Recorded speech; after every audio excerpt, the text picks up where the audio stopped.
Got the little red light that blinks and everything. So, let's see. I should start at the beginning. Like, what did you do before the Misfits? Got drunk a lot. Went out and went crazy and got in a lot of trouble and that kind of shit. Yeah, but what did you do besides that? Artwork. Now, you said that once that you took your artwork to Marvel. That was while I was in the Misfits.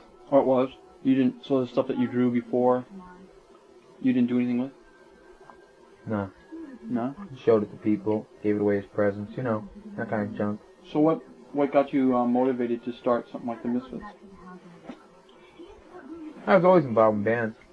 What was the bands you were in before the Misfits? Did they do anything? No. Did you play, or was it just basement garage stuff? We played. Not a lot, though. Like, here and there, local junk, you know what I mean? It wasn't a touring band or anything like that. Were you with Jerry at that time? No. No. Jerry wasn't in the first incarnation of the Misfits. Well, who was? There was only 3 of you, right? There was the drummer.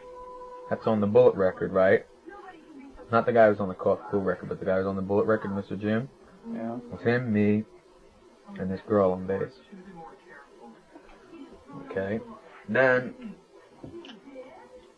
it was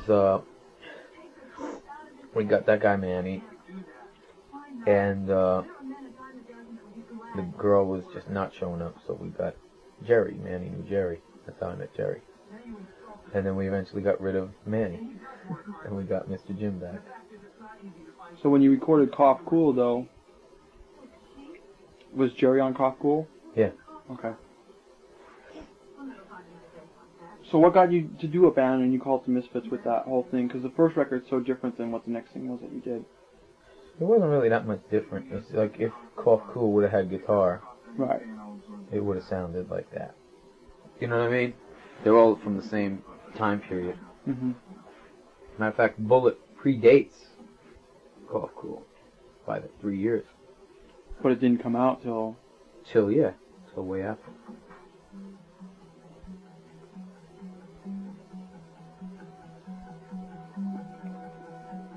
So, when you, how long you had, let's see, with the Misfits, how long before you came into the conceptual part of it?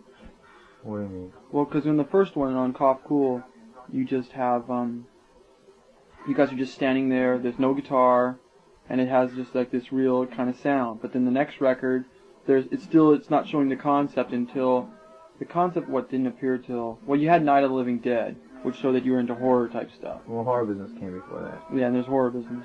Which had Teenagers from Mars. Well, when you see, we have a whole album of stuff. It's just basically what you got to see. The Bullet 45 was the violent side of what we were doing. You know, the death, you know, accepting death and all that kind of stuff. And the maybe even a political side, you know. But not really. It was more on the violent side of it, you know. And that's that side of it that was shown. Why did you want to show the violent side? Because I like violence. I think it's part of the world. Do you? Do I like violence? Do you think that violence is part of the world? Oh, naturally, violence is part of the world. Well, there you go. Well, it's only normal to write about things that you see a lot of and that you experience a lot of. So that's what I like to do. Now, is that the stuff that you write about then, is that pro-violence or is that aware of violence? I wouldn't say anti-violence, but aware of violence that exists. Yeah, more like that. More what I am is a survivalist, I would say that, first off, and a realist. You know? So you put that aspect into the I put everything writing. That's, I don't know. You see, basically I just come up with an idea, and if I want to write about it, I do, and I'll take it wherever usually I'll start writing lyrics, and they'll take me where I want to go, or they'll take me where they want to go. Well, how'd you come across the concept? Did you do the music first, or the lyrics first, or did you... I don't have any set standards. Sometimes I come up with great lyrics. Sometimes stuff is like poetry or whatever, you know, that I just work in like Bullet. That was all poetry and stuff I did. And, you know... Is that the record that's dedicated to somebody? A couple of the records were dedicated to somebody. Halloween is dedicated to the girl who put on our first Halloween show at the Irving Plaza. Was that a girlfriend of the... No, she was the vice president of the Monster Movie Club. She was a really nice girl, really nice. And the first record is the only other record dedicated to anybody. And that's just dedicated to a whole bunch of people who helped out. Mm-hmm. So what about the Teenagers from Mars 7-inch that you said is out?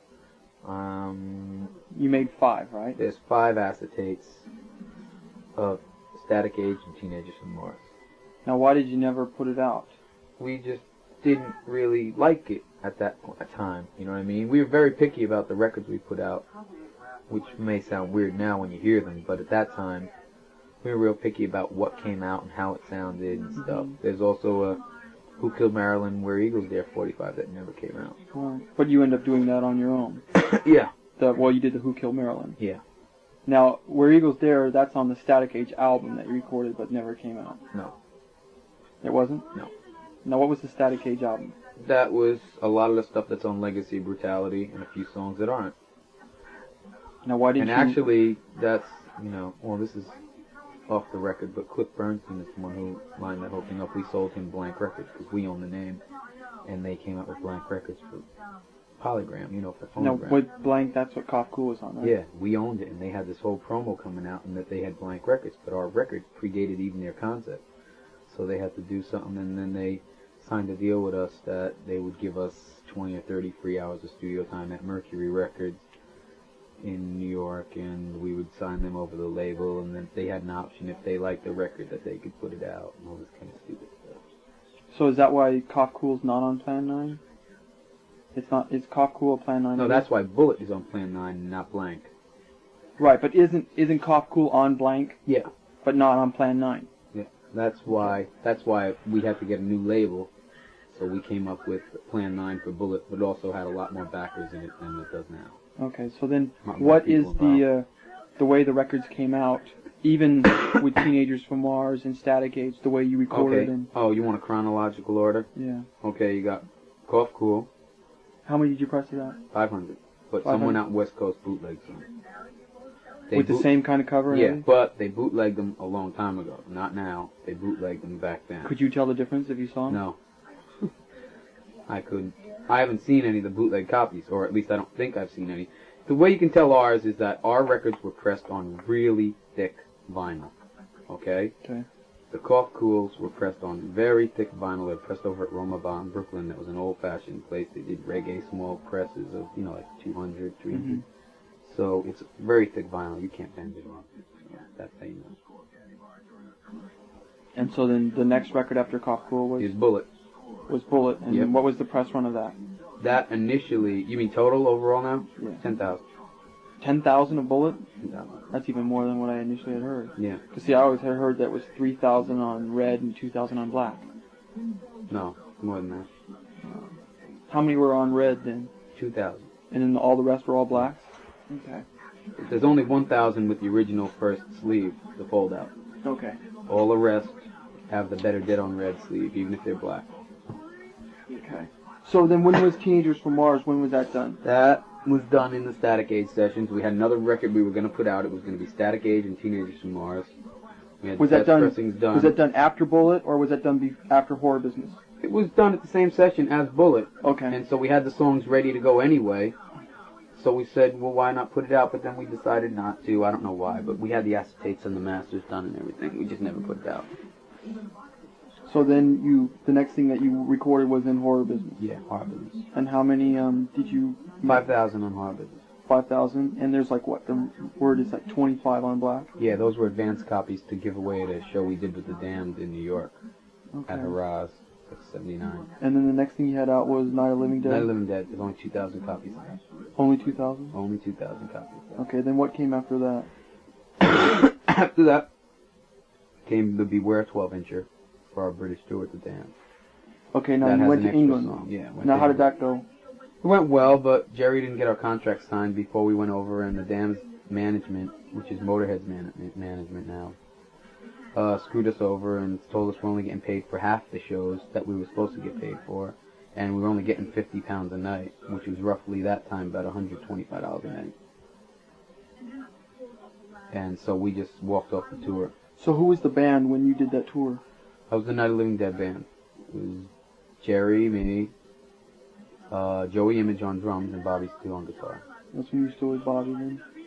And he toured to England then with that? Yeah. Then what came after that? After that came a long break in vinyl for the Misfits. We were recording still, but we never came up with anything good we liked. Were you playing live at that time? Sporadically. What was the crowd response at that time? It was good.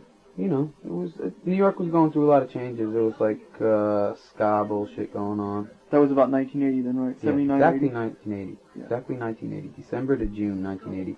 We didn't play for a long time because we didn't have a drummer. So we were holding auditions. We got back in January of 1980 from England because we hung out there. We had an agent, and we had to deal with CBS, and our drummer was supposed to come back over. We were supposed to go on tour with The Clash, and then our drummer never came back over, and so we couldn't go on tour with The Clash, and also we didn't get the CBS contract because of that. So we came back, we looked for a drummer, and about April we found Googy. So we hadn't played then. Now, wasn't he in a punk band previously? No. Or was he never in any band at all? I don't think he was just in like Queens bands, bands out in Queens. He wasn't from the city. So we eventually got him, and we were ready to do a tour that Caroline, which then was in the South, run by the guy who runs DB Records or something, I don't know. He put the Beware out with somebody else in England. They were going to send us on a Texas tour. And that fell through, and we just started playing around New York about June or July. Of 1980? Yeah, 1980. We did a show, a benefit for a magazine. We did some other stuff. We played at this place called Exile in Long Island City, and a few other stupid shows, stuff like that. So then, how long after that did you record Three Hits from Hell, which was the next one, right? We were recording that in August, and we started recording that I think late July, early August, and in September. And then we eventually kicked out Bobby because he wasn't showing up at rehearsals or studio sessions. And he was just saying, well, have Doyle play my guitar for me because I can't make it here or there. And he was really involved with drugs and stuff like that. And eventually we just said, well, this is bullshit. Let's just get Doyle and kick him out. Now, how well was Doyle on guitar at that time? How what? How well did he play on guitar? He played good. He couldn't play leads, Yeah. but that's no problem because we don't have many leads in the So Misfits anyway. Doyle wasn't the guitar player on Three Hits from Hell then? He is on the two. He is on the two songs on the B side, but he's not on the A side. Bobby Steele and our producer, whose name was Rob, he plays in Ian Hunter's band now. He was the guitar player on there. He's responsible for all of the extra guitar stuff on there. Bobby just played the basic riff on there. Okay. When did Halloween come out? Halloween came out. Okay, so London Dungeon came out about April or May of 80. No, that's Three Hits from Hell, right? Yeah, okay, Three Hits from Hell. That came out about 81, April 81. And then Halloween came out, October 1981. But so that in was between after there, Three Hits from Hell then? What? Yeah, it's after Three Hits from Hell. And in between there is the Who Killed Marilyn 45, which I put out on Which you did the yourself. death date. Yeah, August 5th. Now, why did you do that yourself without the Misfits? Because it was... We stopped doing that song, and none of those guys were interested in doing it, and this guy, who was originally one of the backers and helpers in Plan 9, had approached me and said, I really want this record to come out, and I really want to do it, and I want to do it now. And I said, well, the other guys don't want to do it. And he said, well, do you want to do it? And we weren't doing anything. And it wasn't because me and Googy didn't want to do anything with the Misfits. It was Jerry basically didn't want to play or didn't want to do anything. So it was a stagnant period then for the Yeah, Misfits? and I had done the record, and it was doing good. And I said, look, if me and Googy both went down to the band, and we said, look, if we don't release more records and start playing out live more and just doing the, the thing, we're leaving. And that's it. Me and Googy were going to do a band then. And those guys said, oh, okay, because the Maryland record was doing real good. So who played on that? Me. You did all the instruments? Yeah. Okay. How many did you press of that? Initially we pressed 2,000, and we just kept on pressing it till we felt like we didn't even want to press it anymore, which is about 5,000 copies. 5,000. How many was of Halloween? Halloween was like 5,000 to 7,000, I forget. And what was Three Hits from Hell? Three Hits from Hell was the best. It was about like Bullet, about 10,000. 10,000. So then how did this all lead up into the contract with Slash? Or Ruby Records is who actually... No, Slash is who our contract is with. Now who's the Ruby Records? Ruby Records is basically a label that Slash had for people who didn't want to do a 3-record contract, who only wanted to do a one-off deal. And that's all we wanted to do with them, thank God. Or we'd still be screwed up. You saw how long it took Fierce Record to come out. Okay, so anyway, Chris D, I had gotten in touch with people at Slash to find out about where we could play out in LA and stuff like that, you know, and taking out ads in their mag. And they said that their mag was going under. But that they heard we had recorded an album and we were trying to bring it to IRS and that they wanted to put it out. And that they would give us a fair deal and they wouldn't screw us over and that IRS was the worst label and this and that. So anyway, it eventually happened that we put it out on Ruby. Were you going to go to IRS? Yeah, we'd already let them hear the tapes and stuff. So that you were dealing with... Who was IRS at that time? Oh, fuck. It was still, Was it still Copeland's thing? Copeland. It still is Copeland stuff, but he had all these other, like, underlings who would listen to the stuff. He never listened to anything. Right. So, rather than wait around for IRS, who were involved with pushing the Go-Go's, and then we did hear a lot of horror stories about IRS, like the Cramps and all those people. We just went with Slash. So then, how did that... So you got the deal with Slash. What did that do to the record then? What did that mean? What kind of deal did they offer you? They basically said, we'll put it out. Because it wasn't a Plan 9 type release. It didn't say Slash Plan 9. It was just Slash Ruby Records. Yeah, the Plan 9 is on the back. Yeah. It says Plan 9 in there. They, at the time, it seemed like a really good deal. They paid to remix it, which wasn't that much, actually. It was about $500 or $600. Did you add anything to it? Any vocals, guitars? No, we just remixed it. And you had recorded it all out here? Yeah, we recorded it all out here. And, it was pretty good. They gave us a promo push, you know, they put out posters, all that kind of stuff. It was okay. I would have liked to have gotten paid. They haven't paid you at all? $400 and 500 records, that's it. And how many records do you Total, know that they sold? Total, I figure, and this is a conservative estimate, about 35,000. 35,000. That includes the overseas pressing. Did they license it out to somebody to do that? Yeah, they licensed it to a record label in Italy. And so they And licensed those were it out actually and imported here. right, and then the licensed ones that they did, when they licensed that, they didn't inform you that the money that they got because to sell the rights, they didn't even split that with you at all. They kept all that. No, we had contracts we had to sign for the foreign thing too, but they just basically wouldn't get on the phone with us, and we basically had to get a lawyer to sue them. That was it. So has this matter been solved yet? No, it's gonna be solved like imminently though. Caroline just got us a lawyer, so So we're then gonna get the rights back and hopefully put out Walk Among Us, you know, as an American release again. same cover and stuff? No, the cover will come out right this time because they fucked the cover up. What was wrong with it? There's two different versions, right? Okay, originally it was supposed to be, the whole sky was supposed to have black in it. You know what I mean? You know all those dots, the filmy thing? Right. That was supposed to be all black in there too.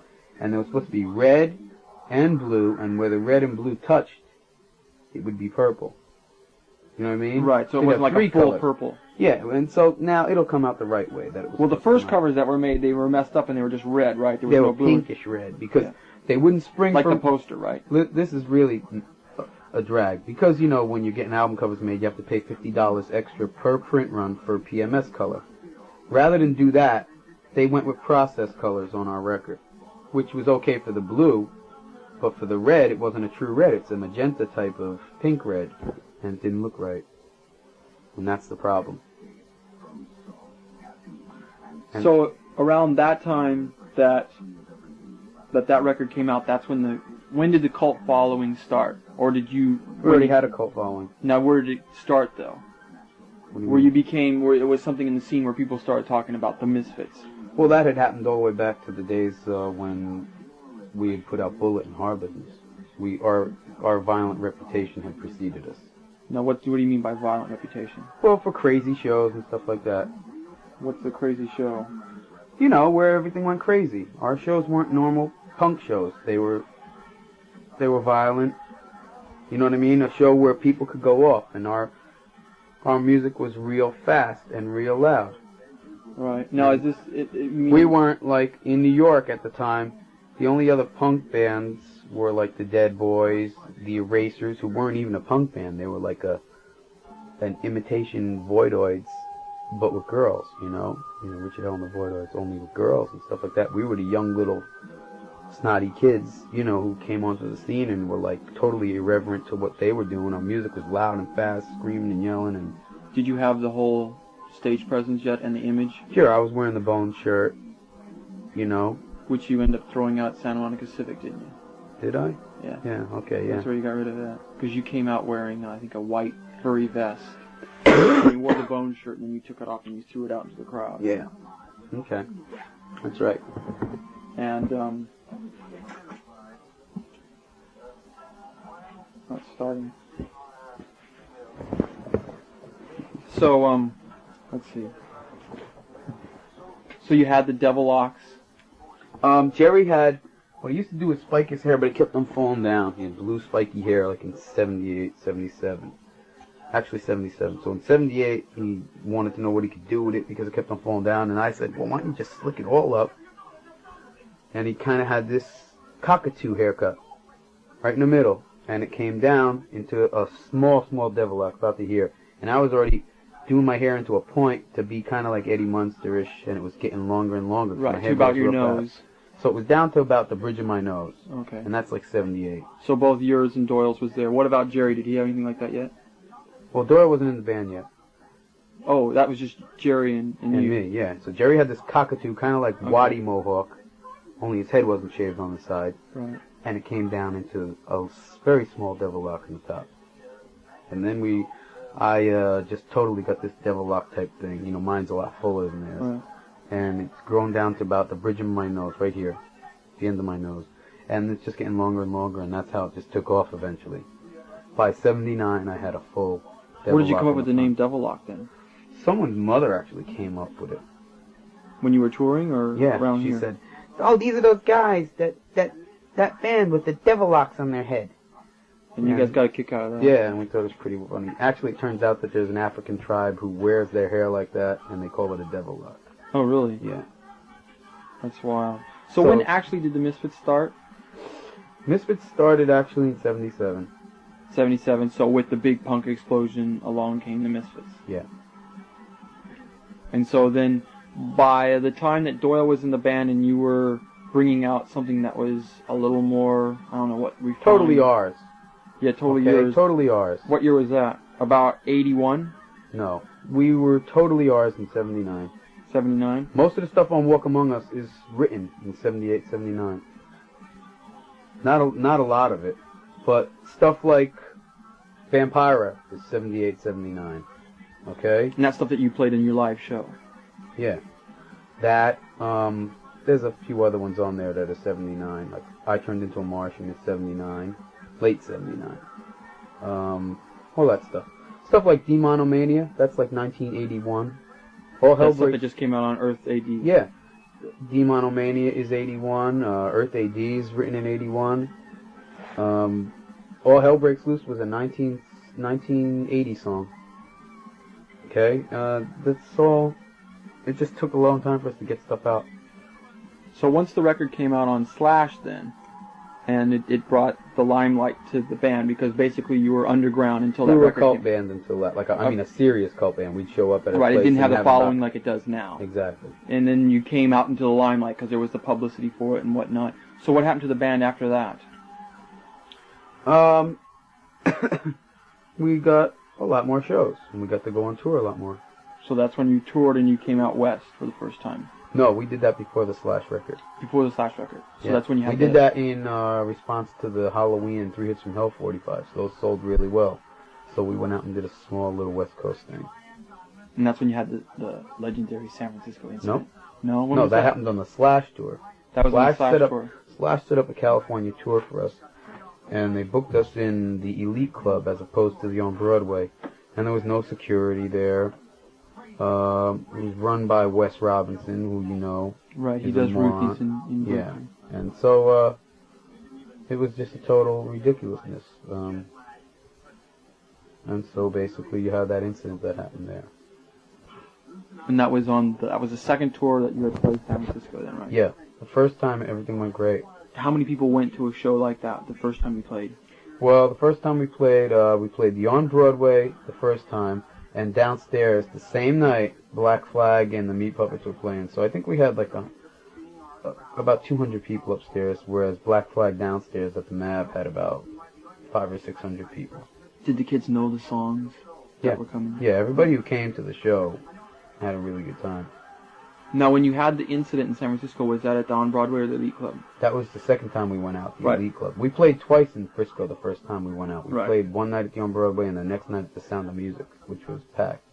Well, it seems like a lot of people in San Francisco won't forget that incident because it's been so blown out of proportion. Well, that's why. It's been blown out of proportion. I think, didn't Johnny Thunders kill someone with his guitar in Frisco? I don't think anybody remembers that. Yeah. Okay. And also, the guys from Fear had said that they hit somebody with their guitar, and I know the guys from Flipper used to regularly hit Well, just people recently somebody played and they hit somebody in the head with a guitar, but I'm sure nobody's talking about it. Oh, really? Yeah. Yeah, well, there you go. I found out a lot about that incident also, that Bobby Steele had sent a few of his friends down to fuck with us, the guys from Whipping Boy and other people like that, and Ripper Magazine. What was Bobby still out in San Francisco at that time? No, he was back in New York, Okay. but he was still mad that we had kicked him out of the band for being a drug addict, you know, and being a total fuck up. So was there let's say commotion or chaos happening the whole show, or did it just all of a sudden? No, it was happening the whole show, basically. Because I heard that you were being pelted with cans, correct? every band that played that night was being pelted with cans. Wes That Robinson, was like the punk thing to do at that time. at that time, and we were just not into it. All the other bands put up with it, and we didn't. We said, this is bullshit. Quit your stupid punk routine. You're being exactly what all these stupid magazines want you to be. Stupid idiot, you know? Mm-hmm. How did the crowd respond to that? Well, you know, one thing is funny is that Maximum Rock and Roll and Ripper, or whoever was doing it at that time, didn't also state that half the people there, one of the reasons there was such a riot was half the people wanted to see our band play and didn't want this bullshit to go on. They wanted everybody to just calm down and let us finish our set. They paid to see us. They wanted to see the fucking Misfits. And that was never publicized. I don't think Maximum Rock and Roll existed at that time. I think there was just Yes, a they radio did. show. Well, why? I don't know if the magazine existed at that time. Well, they printed a lot of shit about us, so I don't know whose magazine that was then. I guess Timmy Yohannan, it was there. It was Maximum Rock and Roll, okay? I mean, you're wrong in that aspect. But Well, what year was it that you played that show? 82. Yeah, that's when it was first starting. Yep. Anyway, I don't think that was fair at all. But then again, I don't think that a lot of what was going on then was fair. I mean, Yeah, but let's say the argument from the other side would be it's like, because it's not necessary to hit what they call young kids. well, why was that kid throwing full beer cans, unopened beer cans at Doyle? Well, but remember, it's like, in their words, you know, it's like, he's under 18, he's a young kid, you know. Hey, How do you- people in New York under 18 slash people's throats every day for a dime. That doesn't cut it with us. I don't want to hear that, you know? Well, I'm just, you know, that's Yeah. just the two sides of it. It's like, you No, know, it's it's a like, very, well, basically, I can't condone what Doyle did, okay? And I can't say also that he was wrong in doing it, because also don't forget Doyle was 16 at that time. So, you have an underage kid throwing something at Doyle, and then you have an underage kid hitting another kid in the head. So Right. it equals out. Doyle was 16, and that kid was what, 15 or 16? Right. So, there you go.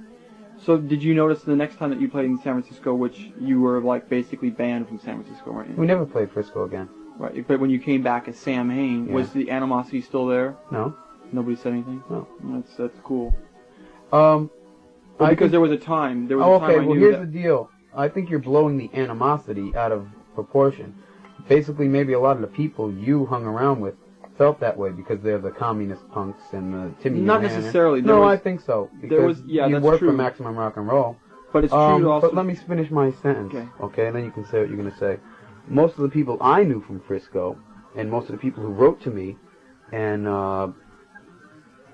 that's quite a few of them, had stated that they wished we would come back because they thought what we did was fantastic, that no one had ever stood up to these bully Marxist punks, okay, and these Nazi punks and stuff like that.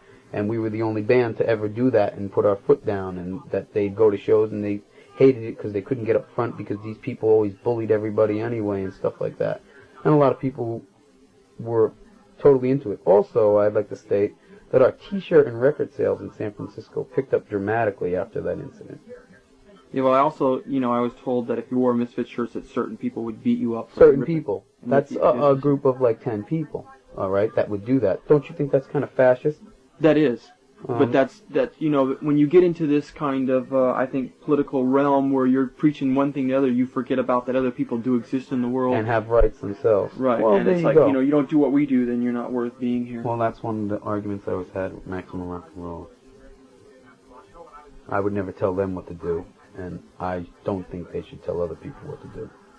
Right, so basically, let's see, is it true that you were charged off the stage then? Is that, or a big fight started afterwards? A big fight started. The whole audience was fighting each other for what was going to happen. The Misfits were going to play or they weren't going to play. It was total chaos. There was no security. We got Doyle off stage, and me, Jerry, and Googy were still playing. And we just said, this is bullshit. People in the audience were killing each other. I mean, like, violently fighting each other. And Wes said, I gotta get you guys out of here, it's just too crazy. And so we just walked off stage. Did you get paid that night? No, we didn't get paid that night. Nobody got paid that night, though. Wes Robinson, he beat the Meat Puppets on their guarantee. He beat us on our guarantee. He beat the Flesh Eaters on their guarantee. A lot of other bands played on your show? didn't get paid. Yeah. And so it was just total, a total fiasco all the way around. So what did that do then when you, where did you have to play after that? I mean, after you played San Francisco and you had this happen and... We went right down to L.A.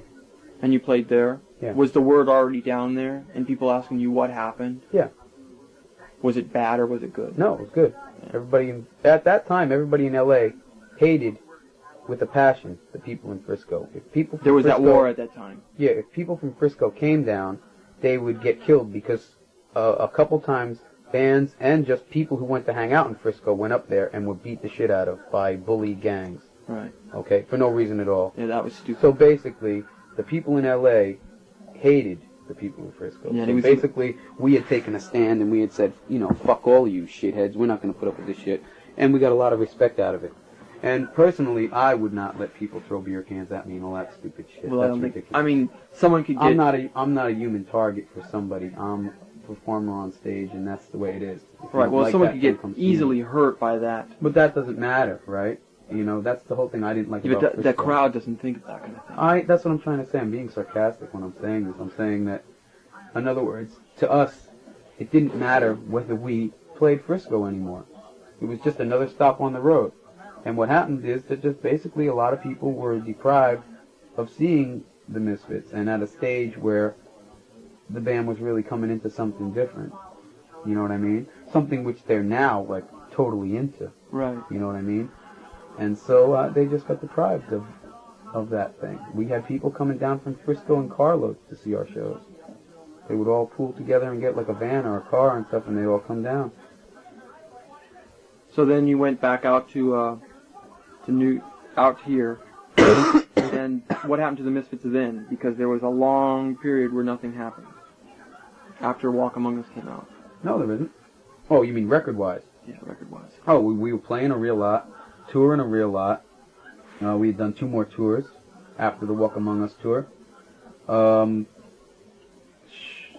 We only had time to put out the Evilive thing. Now that originally you did just for the Fiend Club. Yeah. Now why did you decide, if you did something that was initially for the Fiend Club, did you decide to make it so it was publicly available? Because I didn't want to do it anymore. Those were for the Fiend Club. We sold as many as we wanted to through the Fiend Club. And then it's also a thing I wanted to do to prove I didn't need distributors. Okay? Right. I sold those records through the Fiend Club, and I made twice as much as I would have made if I sold them to distributors. Now, why did you have a beef with the distributors? What? Why did you have a beef with the distributors? I just didn't like the way they were taking a real long time to pay us, and they were selling our records all the time. They'd call me up and say, we need more records, and I'd say, well, you haven't paid me for the last ones. Oh, okay, the check is on the way, send us. So I would stupidly believe them and send them more records and never get paid, and, I'd have to dick with them all the time about money. And I just wanted to do it on my own then. I wanted to do it through the mail. We had a very big Fiend Club. How did you start the Fiend Club? We just basically put little inserts inside all the 45s. Now, what which made had you an application. What made you come across doing something, the Misfits Fiend Club? Well, we wanted to get more feedback from our fans and wanted to get a little closer to them and see what they liked and didn't like and stuff like that, and offer them stuff like T-shirts and stuff. It didn't cost anything, did it? No, it didn't cost anything, and we always sent out free stuff. And what did you get though? You got an 8x10 picture, whatever one we had at that time printed up. Tons of free stickers, T-shirt order forms if you wanted them, and our prices were real reasonable at first. Even later on, even now they're still reasonable compared to You get the what other button people. too at that time? You got buttons whenever they came out. Our T-shirts at first were $5 and $6, and they were full color, hand painted, full color. Right, I remember the horror business. You know, the black was screened on, and then the colors were all color. And eventually, we just started doing them black and white because we were getting too many orders, and they were still $5 and $6. Right. And just recently they went up to $7, and now the black shirts are $8, and the Is that white postage ones are paid $7. or ad postage? And that's postage paid too. Okay, so that's a pretty good deal. Yeah. But you see, one of the things is that all the negative talk could just get squelched in one shot when someone would say, well, who else does what the Misfits does for their fans? Okay, who else gives them all this free shit? The DKs, man, you have to pay for everything with that band. And a lot of the other bands too. Black Flag, they charge you for everything. Every button, every sticker, everything. We were the only band giving away all that free shit. And a lot of bands followed suit. But it was always the younger bands who weren't signed. Right. Any established band never gave anything away free. And I think that, you know, with the Misfits, it was always like kind of a fun thing for us, you know. We like doing that kind of stuff. So how many people did you end up having on your mailing list while that was going? At the end of the Misfits, we had 5,000 Fiend members.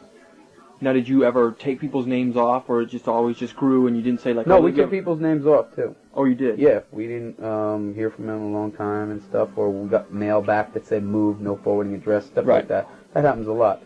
So at the end, it was still, though, about 5,000 active Fiend members. Do you still keep that list today? I still have it somewhere. I don't know. I don't use it for Samhain. No? No. Okay. Samhain has its own totally new list. So then you offered all the shirts through the Fiend Club and anything that you... Records, too. We sent out for free. Anyone who ordered, like, T-shirts and stuff like that, we sent out for free Walk Among Us posters that we had gotten from Slash. Right. And we also sent them out sometimes to just people who were just real fanatical about the band and stuff and would write 3 or 4 page letters and just... We would send them posters and everything immediately. Right. We also sent out some of the silkscreen posters we did, the gig posters. Now, how many of those did you make to send out? We didn't make them to send out. Basically, there'd be extra ones left over from the gig. You just throw a special And thing we in. throw them in for a special once in a while and stuff like that, and when they were gone, they were gone. I wish I had some of that stuff right now, because it's worth a lot of money. So basically, all the stuff that was in the Fiend Club, you guys made within yourself? Yeah. We fronted the money for it. We, you know. So it wasn't something that you made money at? No. You just did it for the Fiends or the fans? Or... Well, we never sold any of the buttons. They all went out for free. And we never sold any of the stickers. They all went out for free. And you made all the T-shirts here? Yep. How many would you do at a shot, or would you use plastisol and just leave it in the screen and then just do it No, when we it don't came? use plastisol. We use Decaprint. Is that what you used at that time too? Yep. Was Decaprint? Yeah. And basically, I can remember screening up so many shirts that I didn't have any time to sleep. Still like that now. But I remember to finance the Earth AD record, I tried to get money left and right because I had no help from Jerry and those guys at that time. And I got a deal with this German place wanted to open up a Misfits store in Germany. Right. And Screen Records, you know. Okay. And I did a $1,000 deal with them. I sent them 45s, and I sent them T-shirts worth about, now this is wholesale, not retail, wholesale worth, I'd say about $700 or $800. And I had to print a hell of a lot of shirts, because at wholesale, that's about $4 or $5 a shirt. Does this have to coincide with the Evilive and the Earth AD being released over there? No. This guy, we just had a real big following in Germany since Beware.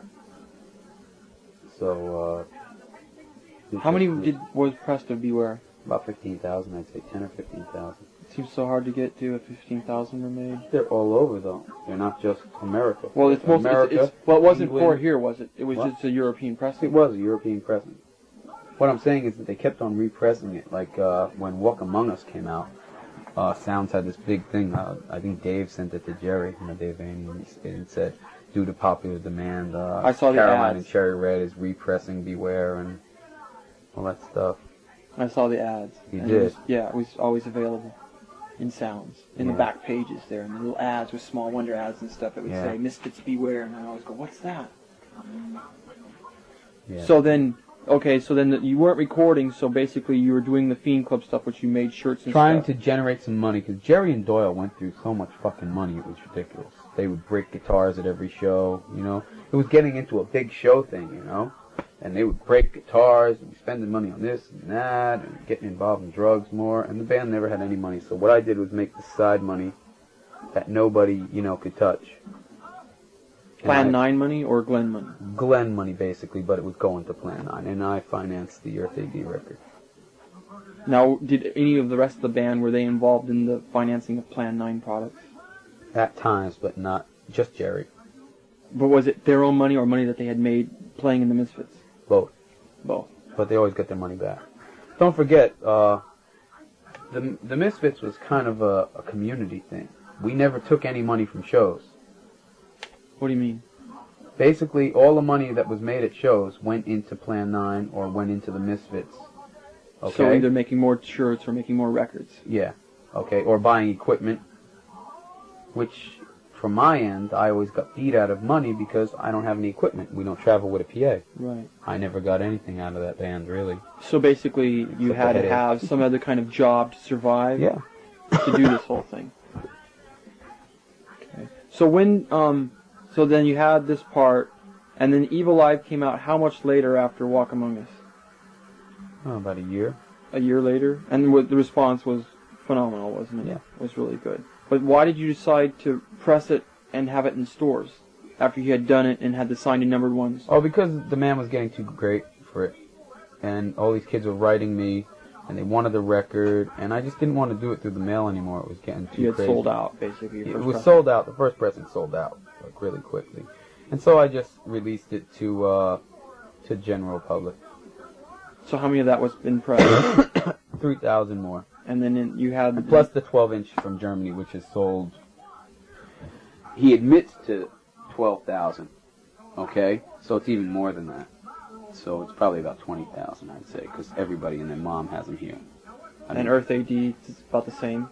Earth AD, I sold 10 or 11,000 in America of my own copies. Right. And I know that shitface in Germany sold about 15, 20,000. Now, did he burn you also? He didn't. He gave me advances, and he paid me for Evilive. But he still owes me money on Evilive. But I've never gotten any money for Earth AD, and I want money from. I'm gonna take. I just got to call him. No, again, this is going to cost you more money to do this. Yeah. It's an ongoing process. There's a saying in the business, like a record business, you're only as good as your next release. Right. So Okay. basically, you're dealing with these As people far as saying money. that you're. So the people who are responsible for selling the records and putting them out are the ones who are dicking you over. Then, the distributors, these so-called labels who license you. Well, right now I'm all cleared up basically with all my but distributors. before you got to this point now, you had that. Oh yeah, okay. Up until this point, yeah, we had problems with. Basically, we weren't dealing with distributors anymore. Okay, we're just dealing with Slash, and they're dicking us over. Okay, now Aggressive Rock comes along. The Misfits is already broken up by the time Earth AD comes out. And when was your last show? Because I know you played... October 31st, 1983 was the last show, but the only show before that was like August in Boston. And what about the Santa Monica show? That was in June. That was in June? Yeah. Because you guys flew out for that show, right? Yeah. That was your last West Coast show. That's right. And so the Misfits broke up by the time Earth AD came out. But you Oh, yeah. recorded... Now, you recorded Earth AD with Spot, correct, in L.A.? Yeah, that wasn't my choice. Jerry and Doyle wanted to Now, do is a that what live ended up record. on the record? No, because we brought Spot out here, and we recorded in Fox Studios, and in, what's the name of that place? Mixolydian, too. We recorded at 2 studios out here, and mixed it over at Fox. So it was a completely another different session than the one that was in LA? No. Some of the tracks were saved, some weren't. Okay. You know? And so then you had recorded the 2 extra tracks, which you sold to that guy over there. Those were all recorded. Die Die was recorded when Walk Among Us was recorded. Right. Okay? So that's all my guitar on there. And it's Googy on drums on Die Die. So when did you lose Googy then? We kicked Googy out during our first... during the Walk Among Us tour, the second LA tour. We kicked him out there. And so when you came back, you went We had through a new couple drums. of drummers, didn't you? No.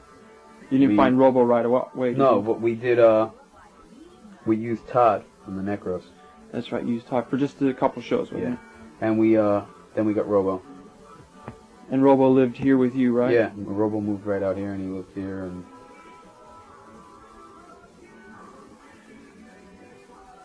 That's the end of this.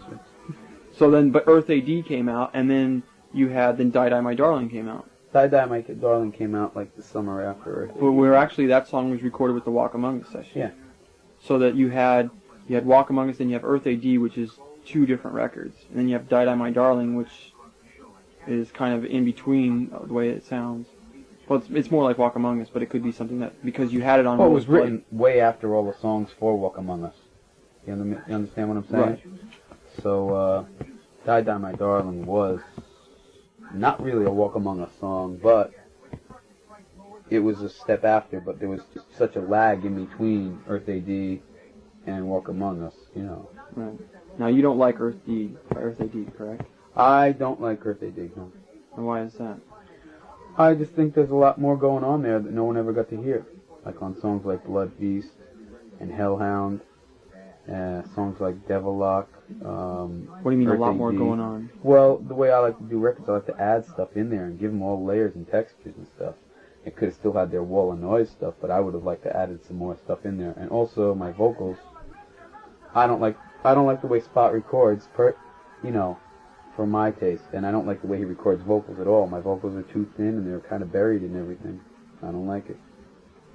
So then, by that time, the Misfits are broken up. You have Earth AD come out. You have Evilive still floating around, and there's 2 different Evilives now floating around, a 12-inch and a 7-inch. Two different 7-inches. With different covers, though. Yeah. Same 7-inch record, Yeah. though. 2 different covers. And then you have the Die Die My Darling out, and the Misfits is no longer. Yeah, but you they have still Legacy. It just came out. Yeah, well, Legacy came out, which is much more dated stuff. So you kind of, then the Misfits, the history of the Misfits kind of goes as everything kind of was backwards then, right? What do you mean? Because everything came out in a different way. So it's like you had Walk Among Us, and you had recorded Die Die My Darling, and you had recorded Legacy Brutality, like, way before. You didn't record them as they came out. You know what I'm saying? So it's like, the chronological order of it, you had recorded the Legacy No, we didn't Brutality release them as they were Right, recorded. release them. Okay, we didn't release them as they were recorded.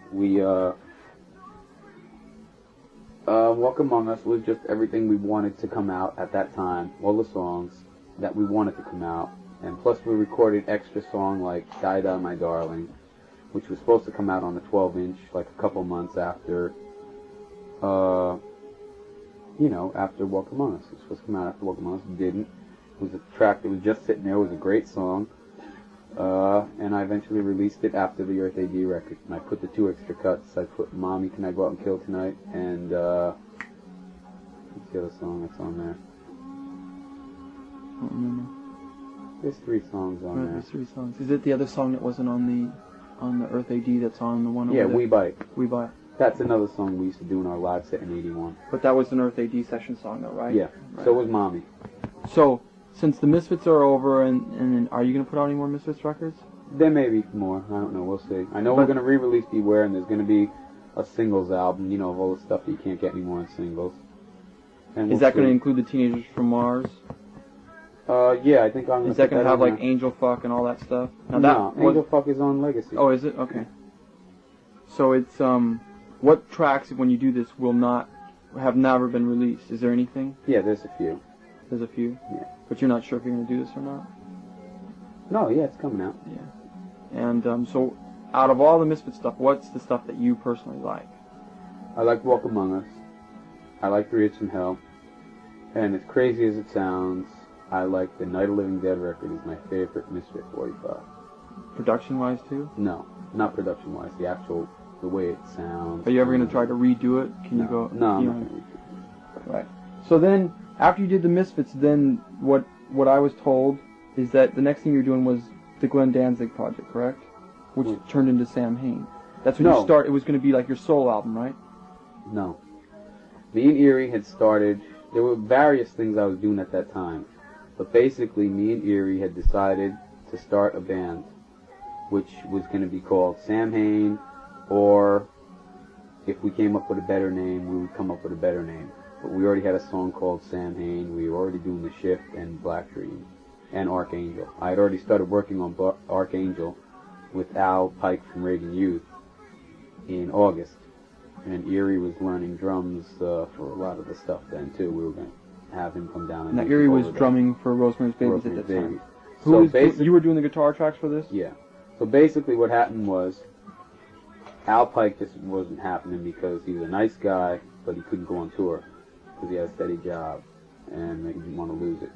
So it was me and Erie. We were going to do Samhain. I told the Misfits the last show I was doing with him was the October show, and that was it. And basically, the Misfits was my name, my songs, so that was the end of the Misfits. They didn't want to do it anyway. They're totally involved with their dad and working with him and all their cocaine and stuff. So, me and Erie have Samhain going, and I get a call from Lyle and Brian Baker. They want to start a band. They want me to be the singer for the band. They want to see if I can do, come down and blah. And I go down to 2 rehearsals with them, and it just isn't happening. Down in Washington, D.C.? Yeah. And I flew down there for both sessions, and it just wasn't happening, and it was costing me a lot of money to fly down there and just stick around.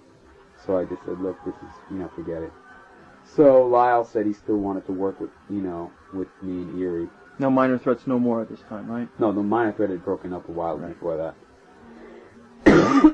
So what happened was, Lyle wanted to work with us, and I said, okay, well, if you want to come up, we're going to do this, and we got a show together to do the Samhain thing, and we're already recording the album, and it just didn't work out with Lyle because he didn't fit in with us, like, personality-wise. He wasn't into the image, or...? Well, at first he was, but then he said he started getting shit from the people down in D.C. or something, I don't know. So, that was the end of that. We just said, well, look, this is where we're at, we never lied to you, this is Samhain, this is what it's all about. And that's how it went from there. We got Damien after that. So where did you come up with the name Samhain? It was just something I was into. You had been into for a long time? Yeah, it's real tough getting, information on it and stuff. So it wasn't something that you weren't like... It wasn't something that just popped into my head. No, it's something like, had you written a song about Samhain? I had the song, Samhain. Was that originally a Misfits song, or just a song that you had? It was a song I had written. There was lots of stuff I had written that you just couldn't give to the Misfits because they couldn't do it. If that's my pen and you're chewing on it, I'm going to kill you. Anyway, you know what I mean? I would bring songs down. I had a song, Mephisto Waltz, that I brought down to rehearsal, and those guys butchered it. But you've never done that song yet? We've never done it yet, and I don't know if we ever will do it. It's still not... It's more of a Misfits song than a Samhain song. It's got the chorus and the whole... You know what I mean? But the beginning is weird, and it needs technical proficiency on, your guitar. That requires practice. Right. Most of the stuff Erie plays, Jerry could never play in his wildest imagination. So is basically then is Samhain what you wanted the Misfits to go to? Yeah. Samhain basically, for lack of a better description, is the Misfits with a new name. Where they'd be right now if Jerry had practiced and we grew as we were supposed to. Do you understand what I'm saying? Right. Okay? A lot of people don't realize that. Well, it's a whole different band. Well, that's what I mean. It still has its own sound. It still has the presence. It's still black.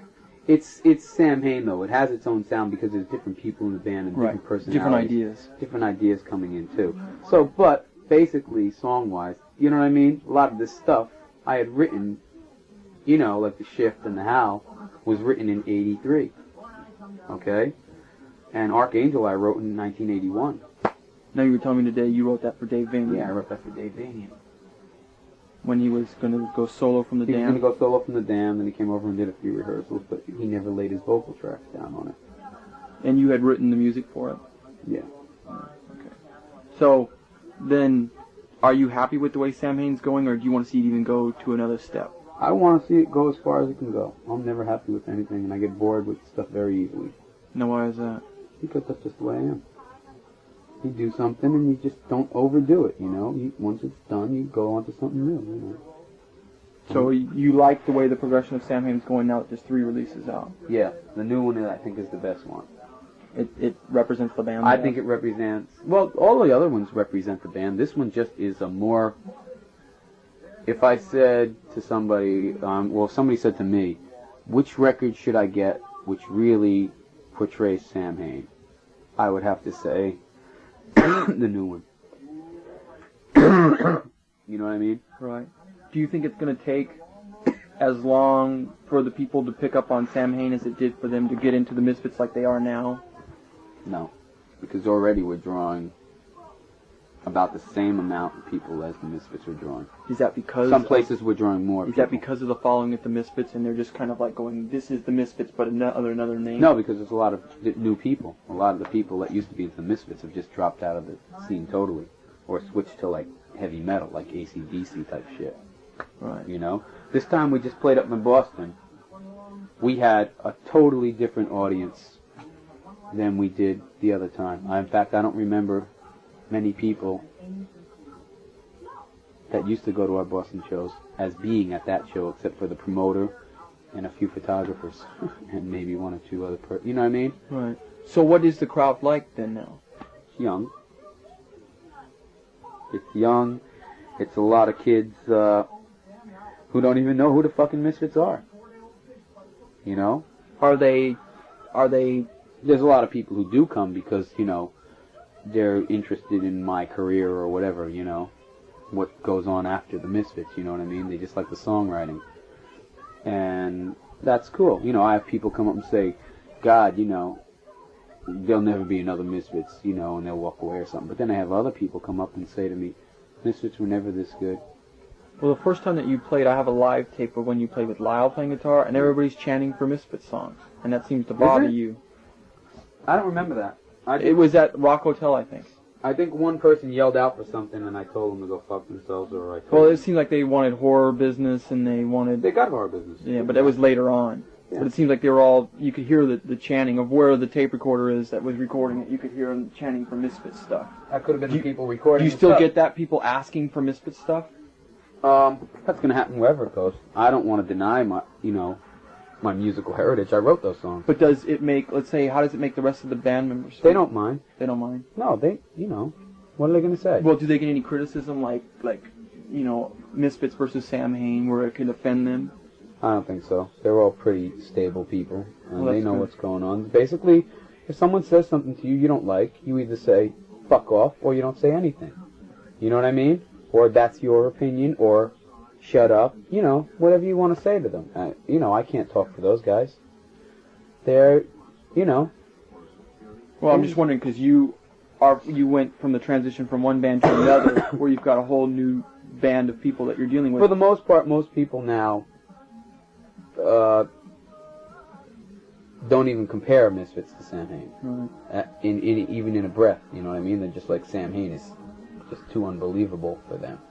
Vocally and lyrically, the band is so much heavier than the Misfits, it's ridiculous. Even musically, it's so much more, you know, together as far as doing other parts and composition. So are you still doing like what you said with Night of the Living Dead, or like where you had a lot of overlays and stuff? Are you still doing that with Samhain? Even more so now. We're up to 24 tracks. You're doing 24 tracks. How long does it take to record it and mix it? Do you spend a lot of time? Or? It depends on the song. Some songs just get the basic tracks and maybe vocal overdubs, and that's it. Like a song like Let the Day Begin. That's a basic guitar, bass, drums, and that's it. And vocals, and that's it. Are you real picky though when you're doing that? Same thing with In My Grip. It's the same way. Yeah, I'm real picky. So does that make it take longer? No. No. Because I know exactly what I want, and I go in and do it. If someone in the band can't do it, I'll do it. How does that make them feel then? It doesn't matter how that makes them feel. This is a business. So then you're the boss of the business. Well, do I run Plan 9 Records? Right. Yes. But then There's a budget for everything. Money overrides everything. the record has to come in under a certain budget. I'm pretty lenient with the stuff, but basically, I don't even have to say anything. If Damien can't play a guitar track, he'll come into me and go, I can't do it, so will you do it? You know what I mean? So then are you going to do the basic, or are you going to overdub over the basic he does? No, I overdub on his basics. They're always his basics Okay. and stuff, you know. That's, you know, he even does overtracks. There's stuff he does that I can't do. Like the Halloween 2 stuff. That's on a new record. Yeah, I did a track on there, but my track is totally different than his. His is that feedbacky squeal thing, you know? I couldn't do that shit. I don't know how to play that stuff. So then why would you do a song that was like Halloween 2, Halloween, that was done as a Misfits song? Why do you do it as a Samhain song? To show the difference between Samhain and the Misfits. But it's still your songs. They're You still my wrote 'em. songs, but I want to show the difference between how Samhain approaches something and how the Misfits approached it. Does it work? Yes, for me it does, and most of our fans kind of like it. Everybody seems to like the new version of Halloween 2 much better than the old version. I mean, that's obvious. But is it a personal thing with you, the reason why you did it? Like you didn't like the way it came out the first time? It's sometimes, yeah. Or sometimes we just say, hey, we kicked to do this song, you know? Let's do it. Well, is there any other Misfits songs that you're going to do, or is that Right now, that's it. that's over? Yeah, as far as recording-wise, yeah, that's it. You're not going to bring anything out from the... So let's see, the first record that came out from Samhain is Initium. I'm going to redo Blood Feast at one point. I don't know whether it's going to be a solo record or it's going to be Samhain, but I know Blood Feast will be redone. So you might do another solo record? Yeah. Using Me and Erie are going to do a solo record together. Like Erie doing drums or bass? everything. Me and him are just going to do everything. And what are you going to call it? I don't know. We might call it Mexican Pig Torture. We might call it something sick. I don't know. What was I saying? Take two. We were talking about you're going to do Blood Feast. Okay, yeah. Just really do Blood Feast. I don't know whether it's going to be a solo project or a Samhain thing. Well, you just mentioned something that is not on the tape, and it won't be in the interview. But you said that when you hear yourself, you put on Elvis or Jim Morrison. Someone said to me which was when I think I sound weird. But someone said to me though, the thing is, someone said to me is that on the new record you're trying to sound like Jim Morrison, which I don't see at all. No, I don't either. I don't either, and that's like people come up with different things, because that's what they associate with. But they go, yeah, Cody's starting to sound like Jim Morrison. It's like, yeah, I don't hear that. I think the new record is good. In fact, I'm not gonna put this on the interview, but in fact, that in the review that I wrote, I said this is probably, I think I called it the coming of age of Samhain. This is the one that will make people realize what Samhain is. That's good, because I think that's how we all feel about the record too. Yeah, and that's 'cause the I think it response is. we've been getting. I think it is. It's getting a lot more airplay than any of the other ones. The other ones were kind of like, Unholy Passion is a stab out. Those were our songs that we put in the set. I think it's stab great, out. though. Yeah, no, but it was a stab out at people. You know what I mean? This is our extreme side. You know what I mean? This is The Hungry End is a very extreme song. It's just get out of there. Okay, so let's see. So finally, when you did Samhain, Yeah. you did Initium, right? Yeah. And actually, you recorded that with Lyle, right? No, he's only on 4 songs, and they're just overdubs. He's not on any basic tracks. But that's what. Okay, that's all. I knew that he was in there someplace. Yeah, and he did Okay, now how many of that did you press? That is about 10,000 right now. 10,000. Okay, and then came Unholy Passion. Unholy Passion. And how many? 6,000. But 6,000. it's being repressed now because they're all sold. They're gone. Being You gotta understand, 12 inches don't sell as well as albums. You know what I mean? You know that already. Full albums sell much better than 12 inches. So basically, if Unholy Passion had been an album, I think it would have sold just as much as an issue. In fact, we have reorders for it already. But we also have Now reorders is that for Initium, now too. see, you've put out November Coming Fire, and now you have this deal with Caroline that started with Legacy of Brutality. Yeah. Now, will Unholy Passion, Initium, are they going to come out with the deal with Caroline? Yeah, everything. All of Plan 9 stuff. Misfit stuff too? Some 3 from Hell, yeah. So then Beware. they've basically invested into Plan 9, or they're just buying rights to put it out for They're a just certain... basically putting out the stuff. I signed a deal with them where they will press the stuff for me. So if you do this project with It's Erie, still will all they on put Plan that 9. out too? Yeah, they have to. Or if they don't, I'll just won't let them put anything else out. I see. You know? The whole deal is that, what was I going to say? With the Samhain and Misfits thing, I've sold more Unholy Passions than I have Die Die My Darlings. Die Die My Darling didn't sell. How many did you press of that? Die Die My Darling has only hit about 4,000 or 5,000. How come not as great? Because it's only 3 tracks, and the Probably 2 it's only tracks 3 are on the songs. other Yeah. Wolf's Blood, which you can get anywhere. Well, yeah, well, what happened with the German Wolf's Blood, you can't really get it anywhere. For a while, you couldn't get it out here. It's for available a again, I 4-month think. period. Yeah, important, just put a whole month more in. Right. But I might imagine it's the extra 2 songs you get on Unholy Passion. Also, the songs are longer on Unholy Passion. Right. So, Well, it's all new material except for one song. what, Unholy Passion? On Unholy Passion, well, there's But one song. All Hell is reworked. Yeah, it's right, a totally it's a- different song as far as I'm concerned. So as far as it goes, it would be 4 new songs that you get when a kid looks at a cover. Yeah, but it says All Hell. It doesn't say All Hell Breaks Right. Loose. It says All Hell. I think. Doesn't it? It says All Hell. Yeah. So what's your plans next for the Samhain thing? Well, we're not going to do any new records for a while.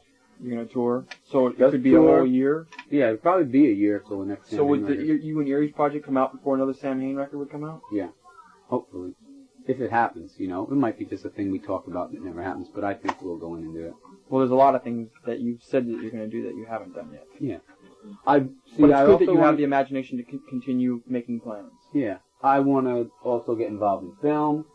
You know, I want to direct and produce movies. Also, I want to do a series of video cassettes. That's what you said there was going to be a Misfits one would come out first, Well, right? those Misfits and Samhain, but not just that. I want to do a series of video cassettes like that just come out on video cassettes. They'll be horror stories. That you would like write and direct, Yeah. produce? Yeah. And starring whoever I can get to be in them. Like maybe some people from bands and stuff, you know? Things like that. We'll see what happens with that. And they'll be really good. They won't be like bullshit. That's one thing. This would be all Plan 9 projects also? Yeah. So everything that you would do would be under Plan 9? Yeah. Why did you choose the name Plan 9? It was a movie I liked at the time. Plan 9 And it also has Outer Space? an idea behind it. A plan, you know. Plan 9. You know.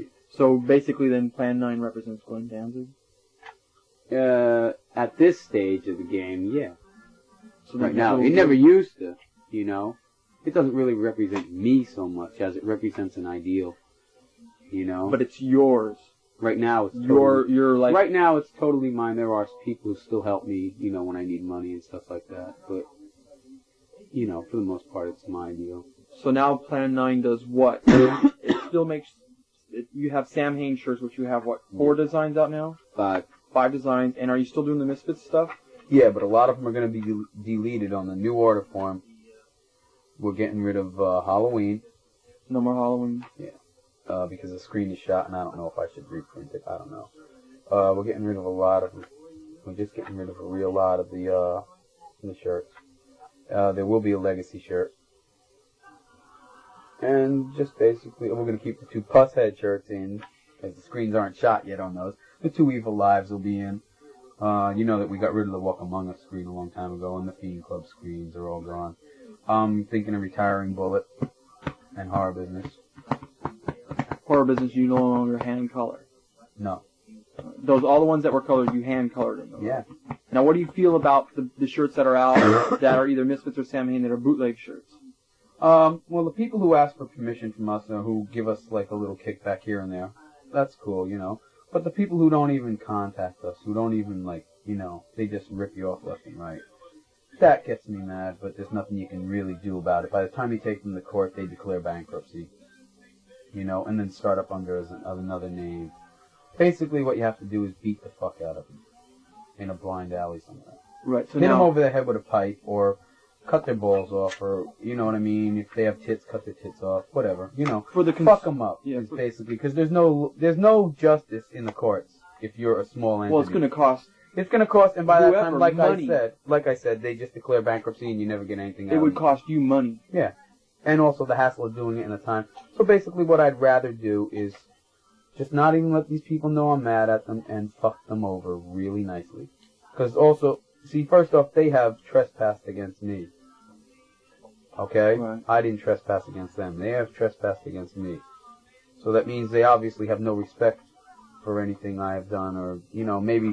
See, some of the kids are like, they do it because they're into the Misfits or Samhain, And, you know, they do the t-shirts and they're making money out of it too, which is okay, but eventually it comes to a point where they should either stop doing it or get in touch with me and say, hey, here's some bucks. It's the stores, though. I made some money off of you guys. Here's some money, you know.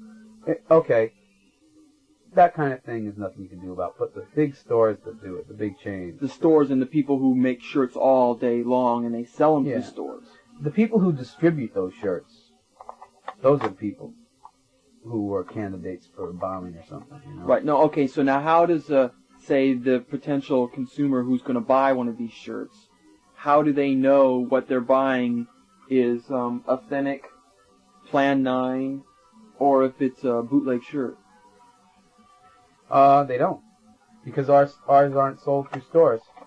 Now what happens if a kid gets a bootleg shirt that represents the Plan 9 label, or, you know, a band, and the shirt fucks up on the kid, and then they bitch at you? They wouldn't, because they know we don't sell our stuff. You don't have that problem? No. I've never had that problem yet. So now on all the stuff that you've done, the Samhain, the Misfits, even the Plan 9, it all has a horror base around it. Well, that depends what you consider horror. Well, for what is stereotyped as horror graphics exists... I don't know. What about Unholy Passion? You think that's a horror picture? You think that's a horror picture? I mean, if you put your hand over the face, no. But if you put your hand over the body, yeah. Yes. Okay, cool. I understand what you're saying. Yeah, a lot of it is very, you know, it's a lot of the stuff that I'm interested in, you know. I mean, I'm not interested November in... Coming Fire, that's definitely horror. Unholy Passion is. Initium is. Well, you see, I don't see Unholy Passion or all that stuff as horror. I don't see the cover of November Coming Fire as really horrific, you know what I mean? Well, what do you see it as then? I see it as a bunch of skeletons in fire. Here, and then you've got this, the Samhain, whatever. Scarecrow guy, whatever human scarecrow. And it's just Samhain 3. Why Samhain 3? The third album? Or yeah, third album. Next one going to be Samhain 4, or is it just temporary? No, that's just, it looks good. Or is it because of Samhain 3 because now you have a new member in the band who wasn't in the other two? No, that has nothing to do with it. But it is. Misfits, you're using letters that are like more associated with like Famous Monsters letters. Well, they are the Famous Monsters letters. But before that, we had our own logo, but that got ripped off by Minor Threat, so we, Got ripped off by Minor Threat? Yeah, the way we lettered our letters in the old Misfits is exactly the way Minor Threat then ripped off and used their lettering that way. I don't know if you ever saw it that way. I did. I never thought of it like that. Well, look at it one day. I'm sure Jeff would jump up and down. I don't care. They used to be Misfit fans, and now they... Do you think that they pattern their music around Misfit stuff? No. No? No, I don't think that at all. Okay. In Because fact, they the have a exact lot of opposite. they have a lot of the harmonious edges in it, though. Well, see, Ian Which is used to what be a Misfits big are Misfit known- fan, and then, I forget what happened, but eventually he was like, oh, I don't like them anymore, or something like that, because we were rock stars and we sold t-shirts. Now, why were you rock stars? Because we sold t-shirts. Now, see, I have the philosophy that no one is a rock star until you're selling over, like, 100,000 records. I have the philosophy no one is a rock star, unless they act like that, or like they, see, what we're saying is rock star, but we're using a meaning that these people, and say other people involved on this scene, or who were involved in the scene, had for rock star, which was this conceited, egotistical slob. You know what I mean? Yeah, but they came that way because they had focused attention on them. Okay, if I didn't want attention focused on me, I wouldn't be in a band on stage. I would write my songs for other people, and I wouldn't perform them. Right. Okay? Now, I don't know who Ian is fooling, or say anyone. I don't want to get down on Ian, okay? But, okay, let's just say I don't know who anyone in a band is who's fooling themselves, but any performer, anyone who gets up on stage and sings a song wants some attention. Right. Anyone who gets up there and puts a guitar in their hand and plays wants some attention. Even if they want to put their music across or their message. It doesn't matter. They can have someone else do it then. Right. Because it's still their music and their message if they give it to somebody else. Okay? So that's how I feel. So calling someone a rock star for getting up on stage and doing that is total bullshit. Well, you've been called rock star because you dress a certain way when you... But I dress like that off stage, too. Right, you do. And I act like that off stage, too. What people see on stage of me is me. When they get off stage, I'm the exact same way. I'm not a joke, and I'm not a hype for somebody say, oh, Glenn, just, that's bullshit. So I don't want to hear any of that. Which I hear it anyway, but that's what I mean. Getting back to that Ian thing, I mean, he had called me from Tim's once when Tim was on the phone with me, and he's going like, I'm so glad you released that Legacy of Brutality stuff. That stuff is great, And it's like... Tim who? Tim Kerr, Oh. Big boy. But I was like, well, who cares, I mean, you're glad. Who are you, I didn't understand it, It was like so critical of the Misfits all these times, I don't know. Was he critical because of the actions of what happened back west? No. That had nothing to do with it? No, he just was, I don't know. He didn't agree with you then? And he took it out on you? What happened was, I think he just didn't want to like the Misfits, you know what I mean? Because they became popular? Mm-hmm. Do you believe in that belief of how, let's say, a lot of people, once a band becomes popular, a lot of people will not like them anymore. That happens in the punk scene a lot. It happens in every scene. Because it's like a personal little thing. It's like well, let me explain something to you. It happened with Elvis, okay? Now, he was one of the most, despised people by the, they wanted to ban Elvis. They wouldn't show him from the waist up on Ed Sullivan. And as soon as he got a contract and started getting popular, all his real diehard fans stuck with him, but everybody else was like, oh man, he sold out, this and that. It's happened forever. The same thing has happened with the Doors. Once they got top 10 hits. I think it's like a personal thing. It's a personal thing. They think that they're losing you and they can't be intimate with you anymore at the club shows and stuff. And I think that's a little, what is that? Well, they're also the first person. It's a lot of, it's a little, what is that? Not insensitive, but it's a little greedy. You know what I mean? Selfish. It's a little selfish for people to, there's so many words bouncing around in my head right now. Anyway, it's a very selfish thing for those people to do that, and to also then just write off somebody that they've liked all this time just because they're getting some attention. Now, aren't these also the first people who yell rock stars? Yeah. Sometimes. It happens with any band. Doesn't matter. If it Kiss, they do the same thing. It doesn't bother me. I don't care. I don't need those people. I don't care. That's my whole opinion. See, I don't really care. I like doing music, right? But I'm not going to do it to the point where I have to sell myself to these people, or, you know what I mean? Or kowtow to anybody. I will never do that, and I never will. And if it meant not doing music anymore, it would mean not doing music anymore. It doesn't matter to me that much. And so that's what I have to say to any of those people. As far as selling T-shirts, I think that T-shirts are great. I always wanted T-shirts of my favorite bands, and lots of times they never just were available when I was growing up. I think it's a great thing to have the T-shirts, and a lot of people treasure those shirts. Sometimes we'll stay at someone's house, and they'll open up their closet and go, look at these.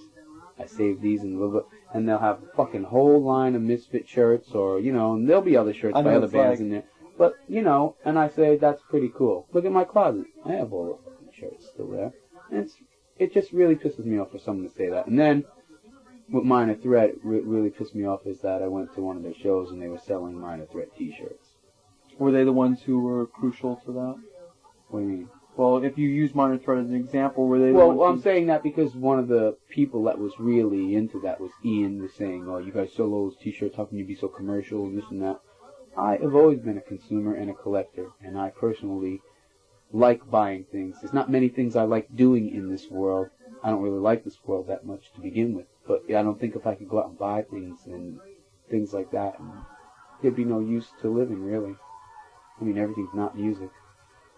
You should get the water. So, back to the one point that I'm trying to get here is like, all the things like Samhain and Misfits have what's known as a horror or essence of macabre. Yeah, okay, essence of macabre, yeah. Okay, well, horror is what it's stereotyped as. Okay, yeah, stereotyped It's like, horror. that's what they say my stuff is too. It's horror, it's terrible. Okay, but it is stereotyped as a horror or death rock or ghoul rock, that kind of... Yeah, okay, obviously, we know that. Or a cult. A typically irritating generic term for something which is just not generically Christian or religious in that aspect, like Judaism or whatever, you know what I mean? Right. Judaism, yeah, the art of flipping people over your head at an altar. No, Judaism. But there's you know. it's popular enough in the world that people continue to buy it and continue to make it. Okay, the whole thing I'm trying to say is, what I get mad at is when people go, oh, they're in a cult band. For lack of any kind of knowledge or any kind of intelligence, they label anything like that a cult rather than call it exactly what it is. Well, because they feel that it has a one-sided following that only... They do, and it's not a one-sided. To them it's one-sided, though. Now, I'm not that unintelligent when it comes to their beliefs. Why should they be that... we're not Satanists. We don't practice, like, Satan as God type bullshit. But how many of them come out and talk to you about this before they write about you? None of them. See, that's the difference. None of them. No one ever tries to get our side of anything or to find out what we're really all about. And that makes me mad. So with this essence of macabre, now where does this come from? That's stuff that I'm interested in. It's kind of personality makeup too. How did you become interested in this? I've just always been. It's just TV shows, movies, everything. Magazines? Things that have happened in my life, you know what I mean? Just, I've always had weird experiences happen to me. I have, What do you mean by weird experience? Psychic experience? Yeah. Like how? Okay, I don't want to get into a lot of this stuff because I would get in a lot of trouble. But, Well, do you want to go away from it altogether? I'll just touch on it briefly. Basically, there are things I can do with my mind that I wouldn't let a lot of people know about. There's a lot of things that I can do that I guess a lot of other people can't do. Do you think people consider that evil? Well, a lot of people would, but a lot of people don't know what I'm talking about. So, or I think you kind of know what's going on. Yeah. Or do you consider that something like mind over yourself, mind over matter? Something where you believe in yourself, where you know and you have the confidence. I think everybody has basically the power to do it, but you have to elevate yourself to a level where you can use it, or right. Sometimes you're born with it, I guess, and sometimes you're not born with it. I don't know. In my instance, I know that there's a lot going on there, and I don't have to prove it to myself. It's happened already. I know that. Well, actually, I think anybody who really knows, they can see that what you do, there's a lot that goes on. I mean, what the people in the outside world know is that you've done bands, and then also, now that they should know is that you are making the T-shirts here, you are making the flyers here, you do the artwork. I mean, you've done the artwork for all the covers. You do the photography, and then plus you have this massive collection here, which to anybody who collects, there must be a certain way to find the research, to know to get like what you have here. I mean, you just can't go out and go, well, I want this, I'm collecting. You have, it's like... Well, I'm really into it's research. Like another, yeah, but it's another sense. When I get involved in something, like say when I got involved with Samhain, I became very just incensed with getting information on it. It's real hard to come across good, reliable information, not stupid stuff that some moron wrote and put in a book, but stuff that's true and accurate. It's really hard to come across with information like that.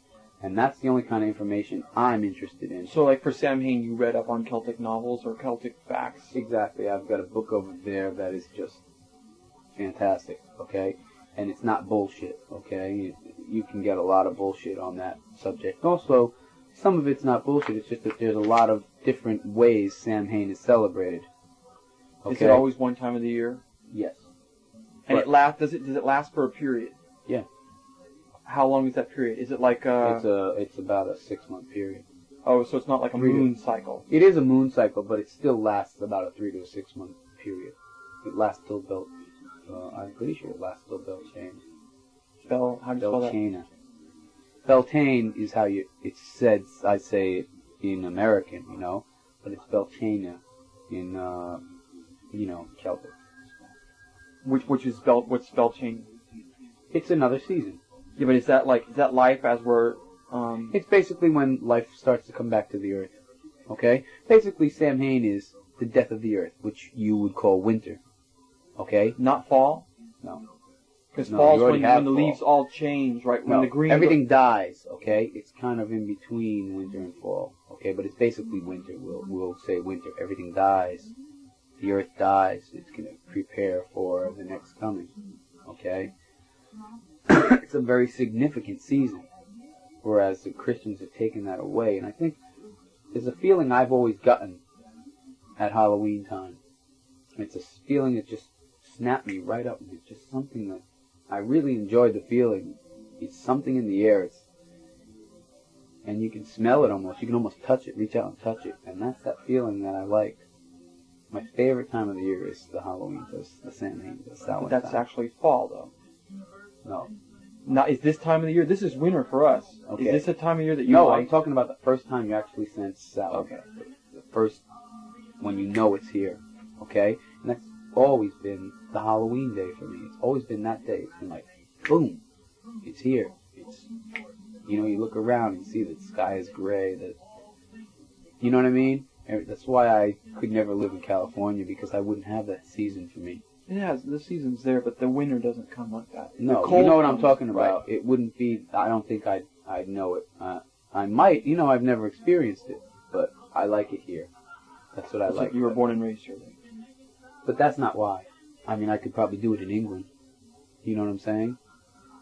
It's just right here. It's a feeling. The sky turns gray from being sunny all the time, and it's, you know what I mean? I also like New York. It's a very real city, you know? That's why I kind of, like when we go out to California, like LA is a lot of fun and stuff, but a lot of the people there are very phony. I guess growing up by Hollywood and that whole area, it's kind of very phony and I can't handle it. But Frisco is more of a real city to me. It's got that city atmosphere to it, you know what I mean? It is very city. It's kind of cold there too. Yeah. Okay? It's wet cold though. But it's a city. Right. It's got dirty streets. It's got big buildings. To me, that's a city, okay? It's got bums on the street and weirdos and stuff. That's a city to me. That's... Well, LA's too spread out to have that. It's too flat and the buildings are too small and the people are too phony. It's too sunny. I like dark streets. I like... You know what I mean? I like a city to be a city. And that's... also, you can get around in San Francisco without a car. Yeah. In LA, you can't. No, not at all. That you're stranded if you don't In New York, you can get around without a car. It looked like it would be a little harder in New York than it is in San Francisco. San Francisco is very easy. You can go anywhere, and it's so easy. No, you can get around in New York. It's just expensive now. Because if you can't afford to take a taxi, you have to take a subway, and you're taking your life in your hands in the New York subway. But that, again, it wakes you up to don't trust everybody. Everybody is not nice, you know? Even if we had a perfect world, everybody still would not be nice. There would still be one or two bum apples in the bunch, you know? Mm-hmm. There would still be 2 loonies out there, or 3 loonies, or whoever, who are going to fuck you over royally. Okay? Well, that's why you can't have anarchy. A parable, exactly, because you're dealing with different personalities and different egos, and eventually someone's not going to be happy with something. I think basically it's different selfish needs. Exactly. You can't deny them forever, because otherwise you're not going to be happy.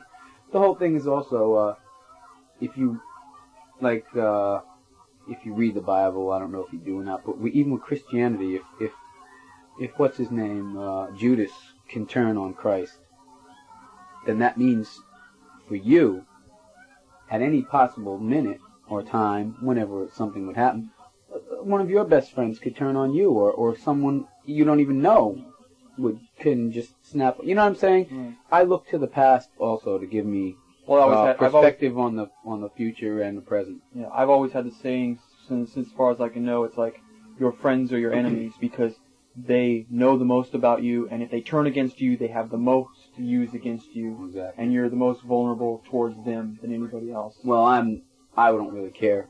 I mean, if someone turns on me, I have,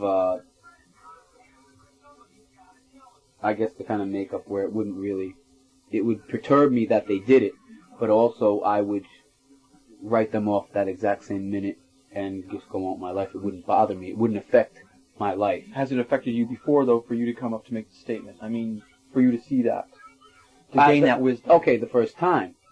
But that's a very long time ago. And that's the growing process that everybody has to go through. But that happened a very, very long time ago for me when I was, a teenager.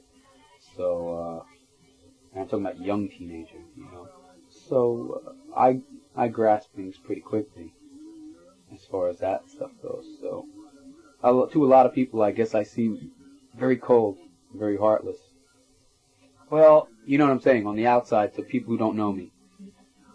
Because I can write people off in a second. Well, then again, that's also because you're in a a position to where people say expect more out of you, and then when you are what you are, and then so that they look at you as cold, but I don't actually feel that you're cold. I mean, you are someone who searches out within himself and does something with it. Yeah, I mean, I do a lot of things for myself. There's not many people who do what you're doing. Yeah. I mean, I've met many people, and there's not that many people who try to do a band, who try to do a record label, who try to do shirts, to try to help out people without looking for a return, right?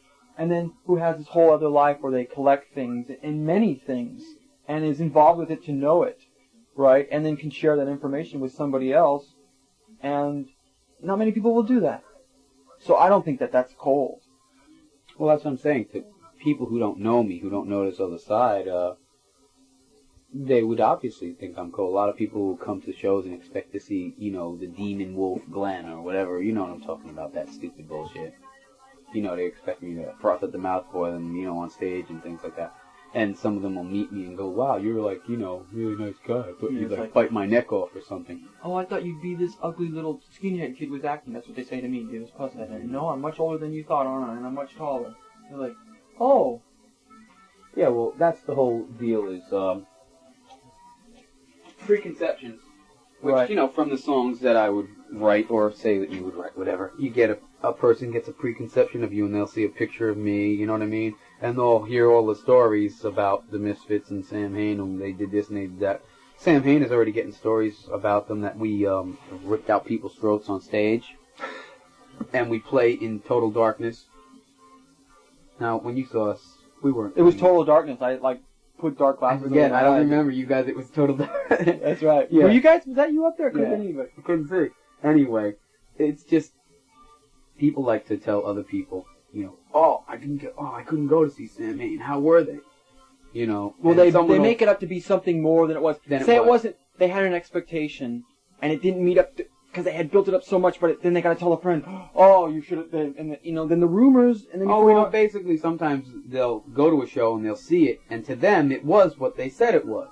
You know what I mean? Right. And so when they go back, they're not Imagination. lying. They're just going, "Oh man, it was blah blah blah blah," and then by the time that person repeats it to someone else, it's it's the whole thing where the guy tells one story at the end of a line and they have 20 people there, and by the time it gets to the end of the line, the story is so totally different.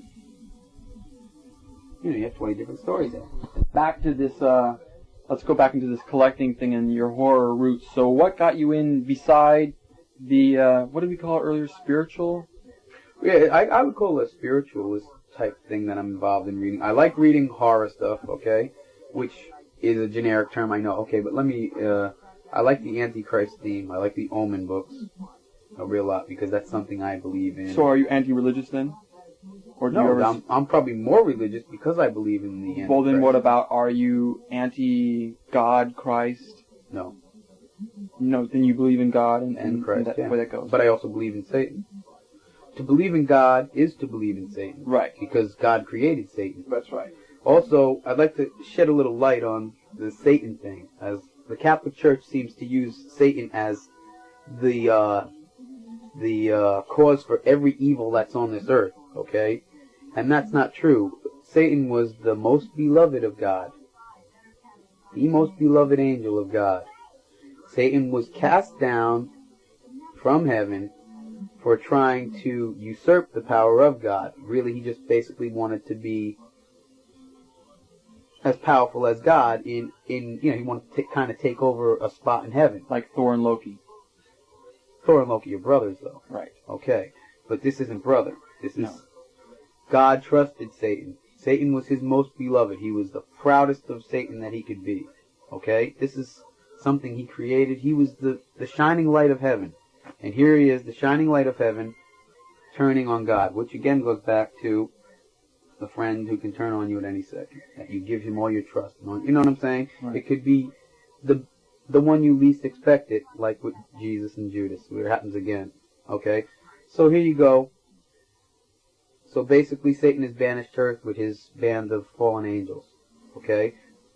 One of the other things that is supposed to happen is that the reason there are freaks and mutates and say cyclopses and things like that on this earth, like say centaurs and things like that, was because the angels were coming down to earth. They were supposed to be the guardians of humanity, of the humans, and they were mating with them. And that caused, all these freaks and things like that. And also, according to the way Michelangelo painted people, they were supposed to be 10 and 11 foot tall. Right. Supposedly, man has been shrinking generation to generation. But anyway, to get back to the angel thing, okay, Satan was cast down with his angels to earth. And God gave Satan earth as his dominion. So in other words, if you believe in the Bible, as all good Catholics do, you must also understand and accept the fact that this is Satan's planet. God has given this to Satan as his dominion to do with which he will. And basically, Satan is here to put you through the ringer.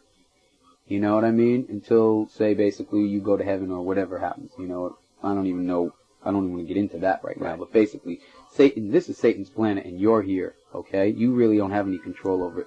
Basically, what you should do is make yourself as comfortable as possible here without doing anything fucked up to other people, and if it happens to you, that's part of life, okay? You should not be too happy it happens to you, but also you should kind of accept it, that whole thing that without pain you wouldn't know happiness, you know what I mean? Without sadness you wouldn't know happiness, that kind of thing. So you have to have all that stuff. You have to have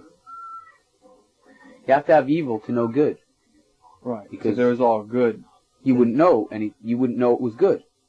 Okay? So you have to have all that stuff. It's negative and positive. It goes back to algebra too. Right. So do you think in like the philosophy of like they've used Satan as a weapon of fear against the minds of the people? Yes, sure. Well, that's the Catholic Church works as they operate on fear. Excommunication, sins on your mortal soul.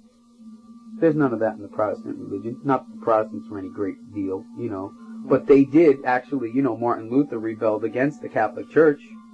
I have books that tell you of all the atrocities that the Catholic Church has performed on, the world.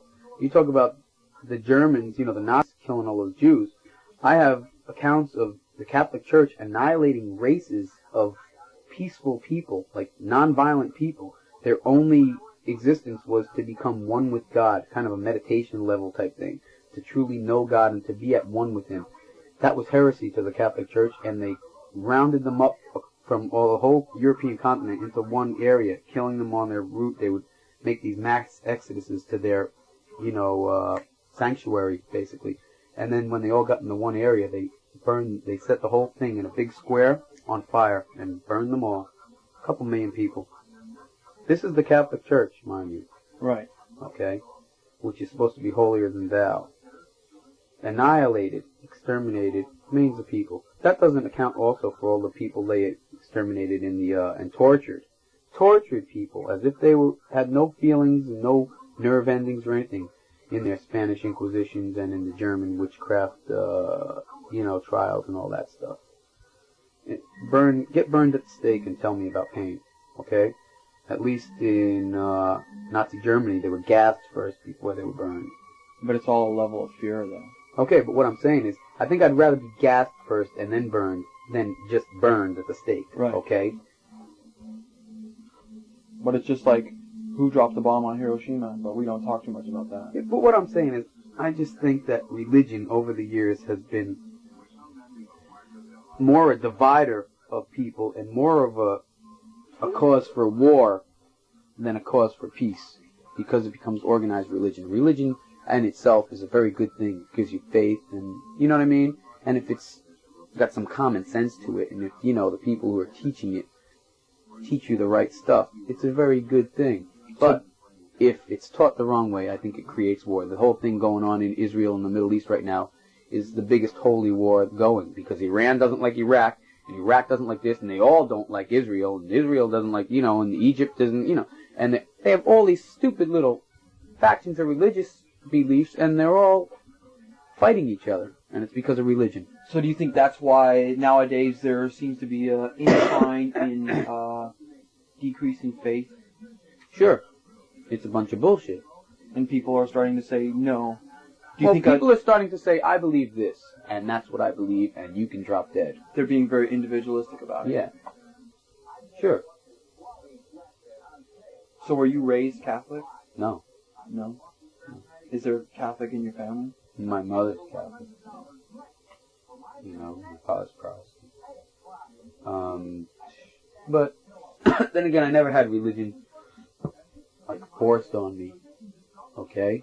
I mean, I did have But to you go to studied church. on it. Yeah. I had to go to church when I was a kid. Not religiously though, but I had to go, you know, every once in a while. And I just, from what I've learned, I read the Bible every now and then for research for Archangel and things like that. I have to know what I'm talking about, at least for me. I won't write something unless I know what I'm talking about. If I don't know what I'm talking about, I won't even speak usually. I'll let someone who knows what they're talking about speak so I can learn. So do you also think that this decrease in faith has something to do with, like, say, the incline in what's known as stereotyped horror in the world? Like, say, we are plagued with more gore shows. No, I think that's just increasing what people want to see and now are able to see with the increase in technology in movie making and in other stuff. They do seem to portray good versus evil, a lot of them. And Well, that's just to rile people up and to hit at their basest emotions. right, and the evil does Okay, seem you know what to, I'm saying? Right. See? Well, take for example, you have Nightmare on Elm Street, right? Which is actually Freddy Krueger coming back to From get the his dead. revenge. But then the next one is called Freddy's Revenge, which is so stupid because the first one was about that. No, you gotta understand. The first one was ingenious and was intelligent, and Right. it was basically an exploitation film, and it was a really good one.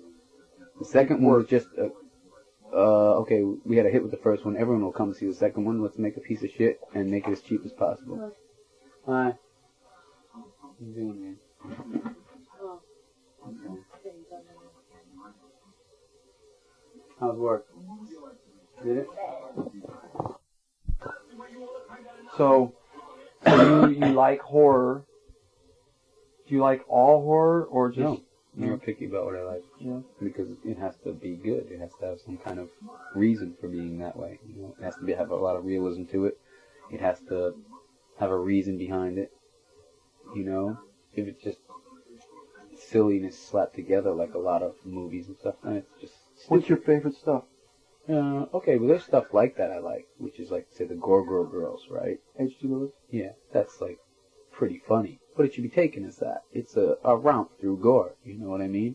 That's about it. But that was made It shouldn't in, be taken 66? seriously. No, that was made in 72, 73. Oh, it was later on? Yeah. The whole thing is that I get all these women's groups doing this and that and blah, blah, blah. I mean, it's just, you know, if you want to read that stuff into it, fine, but you can read that stuff into anything, okay? So that's what I'm saying, if you're overly sensitive, you know what I mean? Because I could look at Friday the 13th. You know how all these people say, oh, it's an attack against women, it's a slasher movie, blah, blah, blah, all these women. More men get aced in Friday the 13th than women do, okay? And I could say that the way they kill that one guy in one of the Friday the 13th movies where the guy hacks him right down the middle, right in his genitals, I mean, that's an attack on my masculinity, and blah, blah, blah. I don't think that men are as sensitive about their masculinity as women are about their femininity or whatever, you know, about their role in society. Maybe because they're a little uptight about the way their role in society is, but that's their fault. It's not my fault. I'm not responsible for it. If they want something, they have to go out and get what they want. And if they're not getting it, they should fight for it. They shouldn't give in. You know what I mean? Right. It's not my responsibility to fight for them and to fight for things for them. They have to do it because I still have to do my life and I have to get my shit together too. And I have to fight for what I need, so they have to do the same deal. You know what I'm saying? Right. It's basically that's all the whole woman's thing. But anyway, that's what I'm saying with the horror movies. I think too many people read too many things into them when they're just entertainment. I could read into a war movie that they want me to go to war, and that this is an excuse to brainwash everybody to want to be into war and this and that. You know what I mean? Well, what about a film like Clockwork Orange? What about it? Or it's totally violent, you know? Yeah, well, so's life. But they don't read That's into that supposed one to be. that way. Yeah, they do. Yeah, When but- it first came out, it was oh, this and that, blah blah blah blah. Basically, it's just here's my look into the future, and this is what might happen. It's entertainment. It's a movie. Don't But people are saying that this kind of entertainment, the people who think this stuff are deranged. Everybody thought Shakespeare was deranged. Everybody thought this guy was deranged and that guy was deranged. They're deranged. They're looking for something to,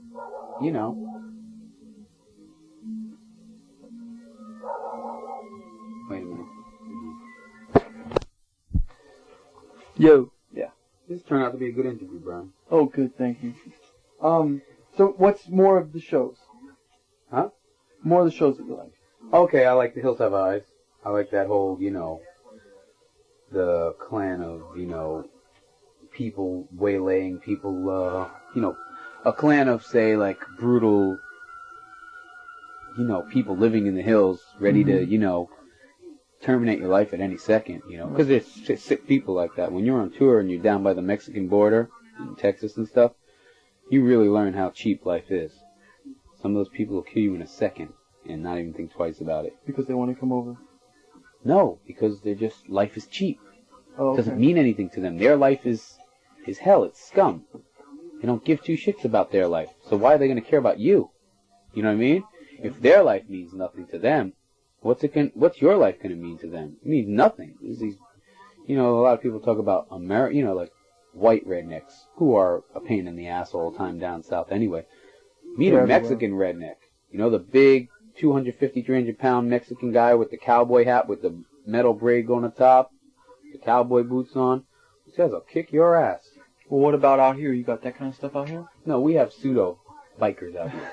Pseudo bikers. We have like real bike gangs out here, like serious, badass bike gangs. But then we have like pseudo bikers. They have a 9-to-5 job, working as a salesperson or something, and then they get their brandy new denim jacket on, the cut-off one, and they get on their nice new Harley, and they drive around and try and be badasses, and they get their asses kicked. That's basically, and we have pseudo rednecks out here. We have more jocks than that, That would be more of a problem than any of those guys. And they're no problem either. They're only powerful in groups. Right. So what about more shows?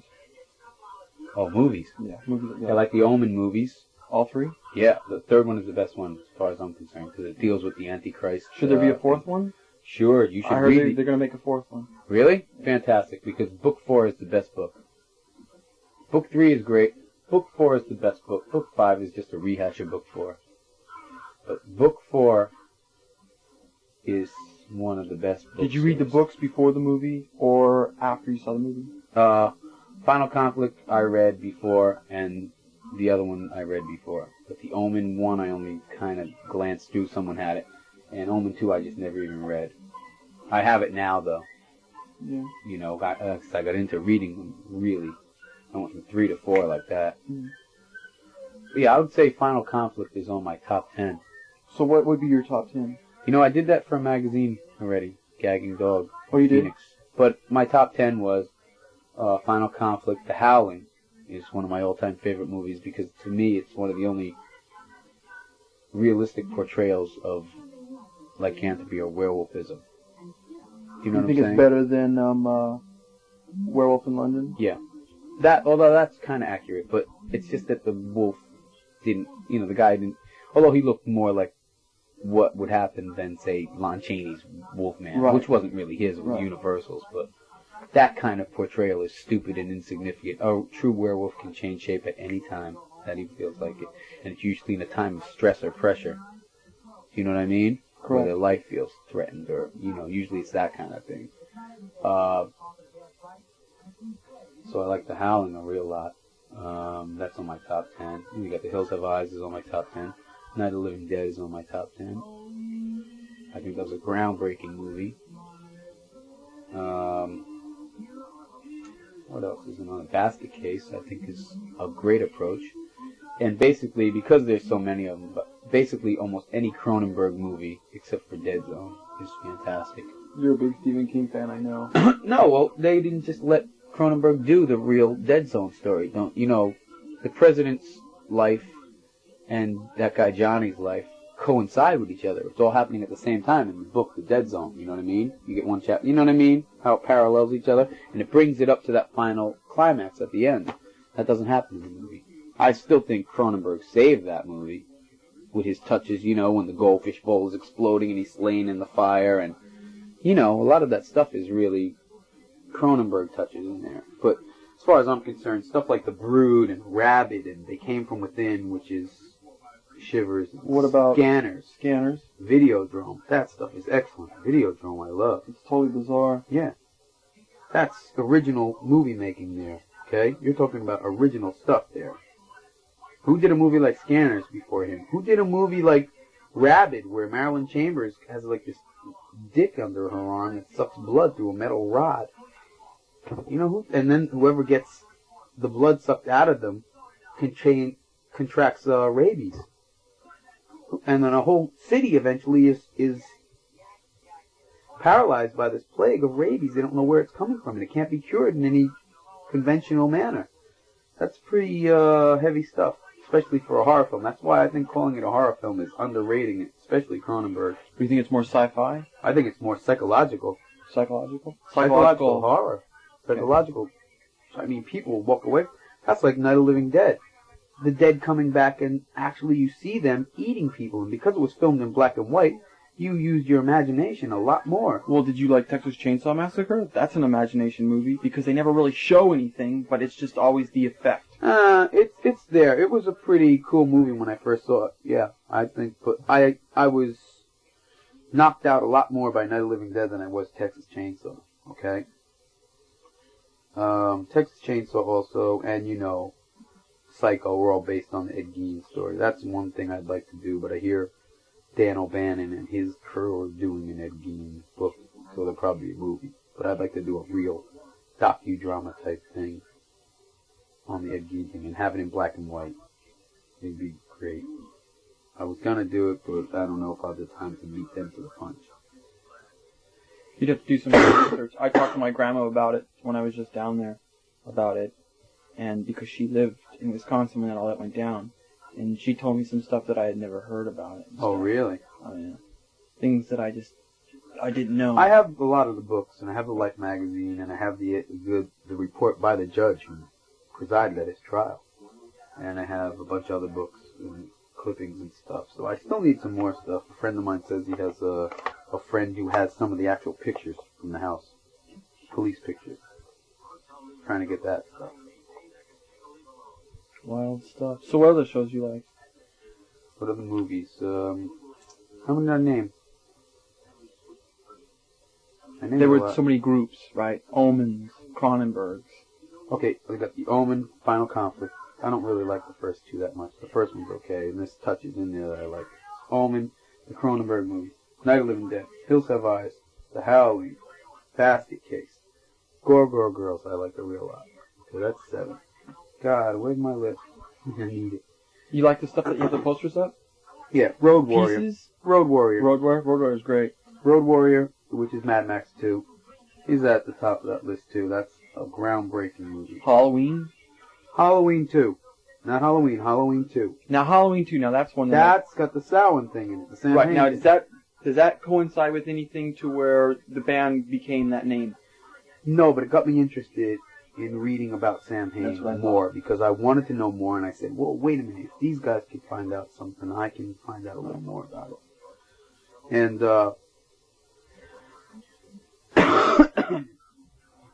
unfortunately, in Halloween 3, they tried to talk about, you know, Samhain more, but they just blow it because it's not directed well. Well, the whole thing is different. The dialogue is stupid. It's not Carpenter. No. It's obviously not Carpenter. Even though he let them put his name on it, it's not Carpenter. It never would be. It's a shame because they could have really done something very good with Halloween 3 if they would have tried. I think the premise was a little bad, though, where this guy's going to put masks on little kids and annihilate them all. That's more of a demonic type of thing than a religious thing, which is what Samhain is. So, I don't know.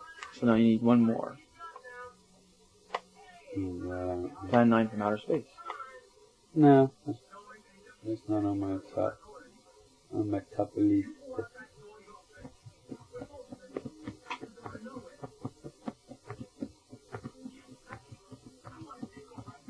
Yeah, I don't know what other movie I can put on there. What other stuff do you like? I like lots of gore movies. Dr. Butcher is pretty good. I like that. Zombie's good. Dawn of the Dead is good. You haven't seen Reanimator, and you haven't seen Make Them Die Slowly. No, I haven't seen either of those. We were on tour when Reanimator played. By the time I got back, it was gone. So. It's fun. Yeah, I heard. So then, okay, we'll go away from this a little bit, because I want to get more into, like, the magazines and the comics and the toys and stuff. Oh, okay. Because that's all relevant, I think.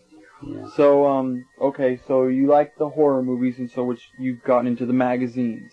And then you read also Well, the horror... actually, when I was a little kid, I went into the store, at lunchtime, to get a comic book or two. I had a pocket full of money, which was about 50 or 75 cents. Not even, probably about 50 cents. And I go in to get maybe, 4 comics, so 12 cents a piece. And I see this book staring at me, and it's a Famous Monsters annual. I love monsters. Do you know what year it was? 63, 64, 64, 65, one of those. So that was it. I just looked in my pocket, and I just had enough money. Like either 35 cents or 45 cents. I don't know what it was, or 50 cents, whatever. And I plunked the money down, and I'm out of there. And I read that book over and over about, oh God, I don't know how many times. And that's, because I'd always watched horror movies every week. We had them here. We had the Zachary show, which was daytime with bands and stuff. My brothers all watched that, because they were into the music, all my older brothers. Did they have Shrimpenstein out here? No. Which was LA at that time. And we also had Chiller Theater here every Friday and Saturday night. It was horror movies. Okay, then we had this other Channel 9 thing, which was Monster Theater or something like that, or Horror Theater or something. And that was all the 50s shows? 50s and 60s stuff. I mean, Plan 9 was the opening sequence on Chiller Theater. That and a bunch of other stuff. It was all that kind of stuff. So it was pretty cool stuff we got to see. I was always interested in that stuff. I just always loved those movies, because everything else was kind of just bland and didn't do anything. It was kind of, war movies just left me cold, there was who cares, So how did you get into comics? I always liked comics. From the first time I seen a comic, I was like, whoa, So why'd you collect them? Because I wanted to have them, The covers were great. It wasn't the kind of thing, back then the covers were like, different, you know what I mean? There wasn't so much cluttered up space on the cover, and each book had its own personality, kind of. You know what I'm saying? So did that inspire you to be an artist? Yeah, sure. That would, because I was always drawn anyway, and then I got involved with reading comics, and it was just a natural progression of things. So that's how that happened. So how many comics do you have? Do you know? No, I don't know. Is it thousands? Yeah. Hundreds of thousands? Or no, not thousands. I sold a lot of my books off. I basically collect Golden Age stuff now, and stuff with good artwork, or stuff with real good stories. Well, stuff in the 60s too. I like even though a lot of people think that, say, 60s DC comics are schlock, I think they're great. Some of them are really great. I think some of them are so absurd. I still like the Deadman stuff. Deadman is 60s, yeah. Right. Yeah, Deadman stuff is excellent. That's one of the greatest characters created. Like Batmite a real lot because it's just so wild. They could have done a lot with that character and never did. And I think that, I told you I'm going to try and approach the editor at DC to do a really good Batmite story. Something really intelligent. Give it a new dimension. And there's just other heroes I really like that never caught on. Spectre? Creeper? Well, Spectre's a Golden Age story. What about also, Creeper? Spectre's getting his own book again. Yeah. And they're redoing the whole character. And what about Creeper? You like Creeper? Creeper, they could have done a lot with it, I think letting Ditko do it again after they had stopped for so long was a mistake because he just didn't really have the feel for it anymore. I think they should have given it to a really good artist and taken it places, made him a little eerier, a little creepier, you know what I mean? Maybe a little more violent in a sadistic kind of laughing way, and stuff like that. There's a lot of heroes I think they could have did a lot with that they never did. I think DC has a lot of villains too. Yeah, I think DC has it all over Marvel. I think they always have and they always will. Marvel has come up with a lot of good ideas. Marvel's got some good stuff. Okay, but you have to understand, Spider-Man is not an original idea. There was in 1940s, DC had a hero called the Tarantula. Okay. okay? And then a lot of other smaller companies. Well, of course, there was Spider Plastic type Man, and which became, Marvel's got Mr. Fantastic. Well, that, yeah. There you go. Okay? And, in that aspect, don't forget the X-Men is a direct ripoff of the Doom Patrol. They were the first mutant. Or even Metal Men. Well, but as far as mutants go, the Doom Patrol were the first mutant heroes. They predated the X-Men by a few months. And then you have Doc, who is in a wheelchair in the Doom Patrol. And what do you have with Professor Xavier? He's in a wheelchair. Okay? So, you know what I'm saying. Right. I've never thought Marvel was particularly original. Right. I think they've been more exploitative of the comic book genre than anyone else. I think they care less about the comic buying public than any other industry. And that's how I feel. So then, you collect all these comics, and so how did you get into, here you have all this Japanese stuff. How did you get into that? Well, that happened when I was a kid. On TV, we had Eighth Man here, Kimba, Astro Boy, Gigantor, Marine Boy, all that stuff, Prince Planet, all that stuff. I think you had to live in a major city metropolitan area to get that. No, it was syndicated all over the country by Translux, Speed Racer, all that stuff. But it's like, say, I lived in Idaho when I was like 12, right, and we didn't have that. Okay, I mean, I saw Gigantor and stuff like that. for that, you know what I mean? I don't know. I saw Gigantor and stuff when I lived in California. When I moved up to Idaho, they didn't have it. Okay, but it might have been out of syndication by then, too, in your particular market up there. Could have. You know what I'm saying? But I don't think it was ever there. They didn't know. Okay, well, anyway. Because there was also Dark Shadows at that time. Okay, see, that's a little late for Astro Boy. So what, and especially Prince Planet and Kimba. But,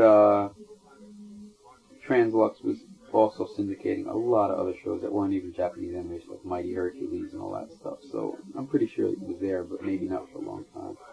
Anyway, I'm started collecting comic books again after not collecting for a real long time.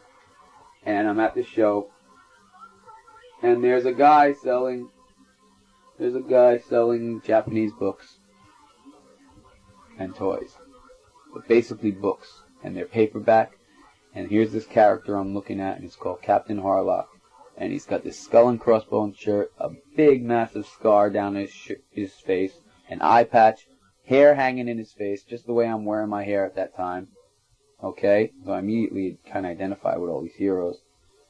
And he rides a spaceship in outer space. He's a space pirate. And he's basically trying to stop greedy, enterprising corporations which have taken over the Earth from exploiting the Earth and other planets and stuff like that. They're hoarding all this stuff that only rich people can afford now. Like super rich. I'm talking about people who control worlds. And so it's a pretty cool story, and he thinks nothing of blowing people away, blowing their whole bodies right to pieces. And it's a pretty cool outlook on life. Someone's okay. Harlock. Japanese. Harlock. Okay, so here's this guy who doesn't care about retribution, okay, and really taking care of business, and I really respect that, and I am into the Harlock thing. And then I'm really into finding some Astro Boy books. I want to see some Astro Boy books. I'm trying to find the cartoons and stuff. And, this was really good animation. This is really good stuff. This is stuff that had personality to it. You look at a cartoon right now, there's no personality to it. It's just bullshit. What do you think they're importing all the Japanese cartoons over here now? But at that time, do you think that stuff was better than the stuff that, Chuck Jones is doing for Warner Brothers? Did you see new Chuck Jones stuff? I was so... Yeah, but he's old. He's been around. No, that's not why. The budgets on American cartoons have been slashed so much, and the workforce on them has been cut so dramatically that they're not even a semblance of what they used to be in the 50s and early 60s. Well, they used to take their time. They had all those animators to do it. Now it's let's get it done. Let's get it done. We need profits. We need everything is, there's no more feeling into it anymore. But did you think that the Japanese stuff was better than the stuff like Chuck Jones was doing for Warner Brothers? Yes. Because that stuff was excellent. It was. Here's the key word. It was excellent. Whereas the Japanese even got better at animation, the Americans were getting worse. And all these stupid studios like Hanna-Barbera and the something Freeling Studios, you know, it wasn't Fritz Freeling, it was somebody else Freeling, and they were coming up with all these stupid, inane cartoons that didn't even mean anything. There was nothing going on there. Nothing at all. The characters were flat, one-dimensional pieces of turd. You know what I mean? It was ridiculous. So what did the Japanese have that... sense of honor, sense of pride. Bravery was shown in every cartoon. A moral, okay? Human emotion, things that you could use in your daily life, you know what I mean? Something would happen and it would have to be resolved, you know, and there was also a sense of pathos and humor, and, you know what I mean? Just, it was all around better cartoon. Things that the old Bugs Bunny movies used to have, okay? Sense of realism, you know? Things that the old Mighty Mouse even used to have that, you know? And Heckle and Jekyll was hilarious, you know? Stuff like that, you know? It didn't have to be, like, all of that stupid. As long as it was entertaining. That was the problem. The American cartoons, even the Chuck Jones stuff, was just not entertaining anymore. Right. So that birthed what you have here, this giant collection. No, the of toys, books and I just really got into the toys. But did it I've start always with liked buying toys. the stuff for like? It started buying with Astro it Boy? started buying with the books, and I said, "Oh wow, look at this! Here's a toy of such and such. You know, I'm gonna pick it up." And the Star Blazers toys, I picked some of those up. You know, and then it just sprung from there. Why do you think it took so long for this stuff that comes in the States to be popular? Because now it's the boom. I don't know, but it's made collecting for me a lot tougher. Right. But some of the stuff I have there, so what? a lot of people will never get their hands on some of that toys. What's the stuff that you really favor that you have? Old animation. What kind of characters? Cyborg 009, Astro Boy, Gigantor, Mazinger Z, Get a Robo G, Starzinger, which is Space Kateers in America. What else? Captain Harlock, Devilman? Captain Future. Devilman is my favorite character. Okay, there you go. Again, that's all good versus evil. Now say something. We take something like Devilman, because like before you related with Captain Harlock, that you related to it in the way you look. Is Devilman something the way, say, in a stage presence that you will come to look because he's black, he has a certain aura to him? Would you take that into like a musical thing? I think Devilman is like something I can relate to personally. The way he could actually rip somebody apart, I could do that. So do you think that you would relate that into songs, into the music that you do? Do I relate that into the music I do? No, I don't use Devilman as a basis to write songs. Well, because you just said that like Devilman, you could relate to him because he could rip things apart, and before earlier you said with the Misfits that a lot of your songs represented violence, and so that would be violence. Yeah. So do you think that that's something that you could bring into like the new band that you have now? No, it's just something that I can relate to, okay? Because it's on a parallel to something I'm doing. I wouldn't necessarily say that influenced me. You know what I'm saying? Right. That's the parallel. That's the thing you're trying to draw a conclusion to. What I'm saying is it's something I can relate to and something I can see, you know? And something I can say, yeah, Devilman, that's cool. I like watching this. I like, I wouldn't say everything about Devilman is what I'm about, but a lot of things are, you know what I mean? Well, that's cool. And so now you've also got into wrestling, or you've been into wrestling just as long as... I've been into wrestling long because I was on a wrestling team in high school, okay? So what do you think about the way wrestling is now? Of course, just like boxing and baseball and football, it's all fixed. Right. Maybe it's a little more entertaining here because it's more of a show, as pro wrestling. Personally, I think Olympic wrestling is boring. I wouldn't want to watch that. Right. That's real boring as hell. And I think you can get hurt a lot more easily doing pro wrestling than you can doing Olympic wrestling, God, even down at wrestling rehearsals, in school, a friend of mine just fell wrong on his arm in a hold and broke his arm in 3 places. A lot of those guys really do get hurt wrestling. I mean, seriously hurt. I don't care who you are. If someone jumps off the top pole onto you, even if it's supposed to be fake, you're going to get hurt. Right. Okay? So what do you think of, like, say, Now you have these toys, and now they're turning wrestling into toys for the kids. Well, they've done that in Japan for years. For decades. So why is all of a sudden the U.S. doing all this, and why is Because the U.S., I don't know if you've noticed, but in the past 5 or 6 years has gotten very smart about how they market toys. Right. You must use TV to market the toys if you want any significant kind of sales. Correct. Back on your investment. Well, that's where you get Masters Universe and Transformers. Okay, there you go. Success, G.I. Joe. That's the number one. Well, wrestling right now, they have wrestling is on 3 or 4 times a week on matches. Mm-hmm. Okay, and also they have the Hulk Hogan Rock and Wrestling thing.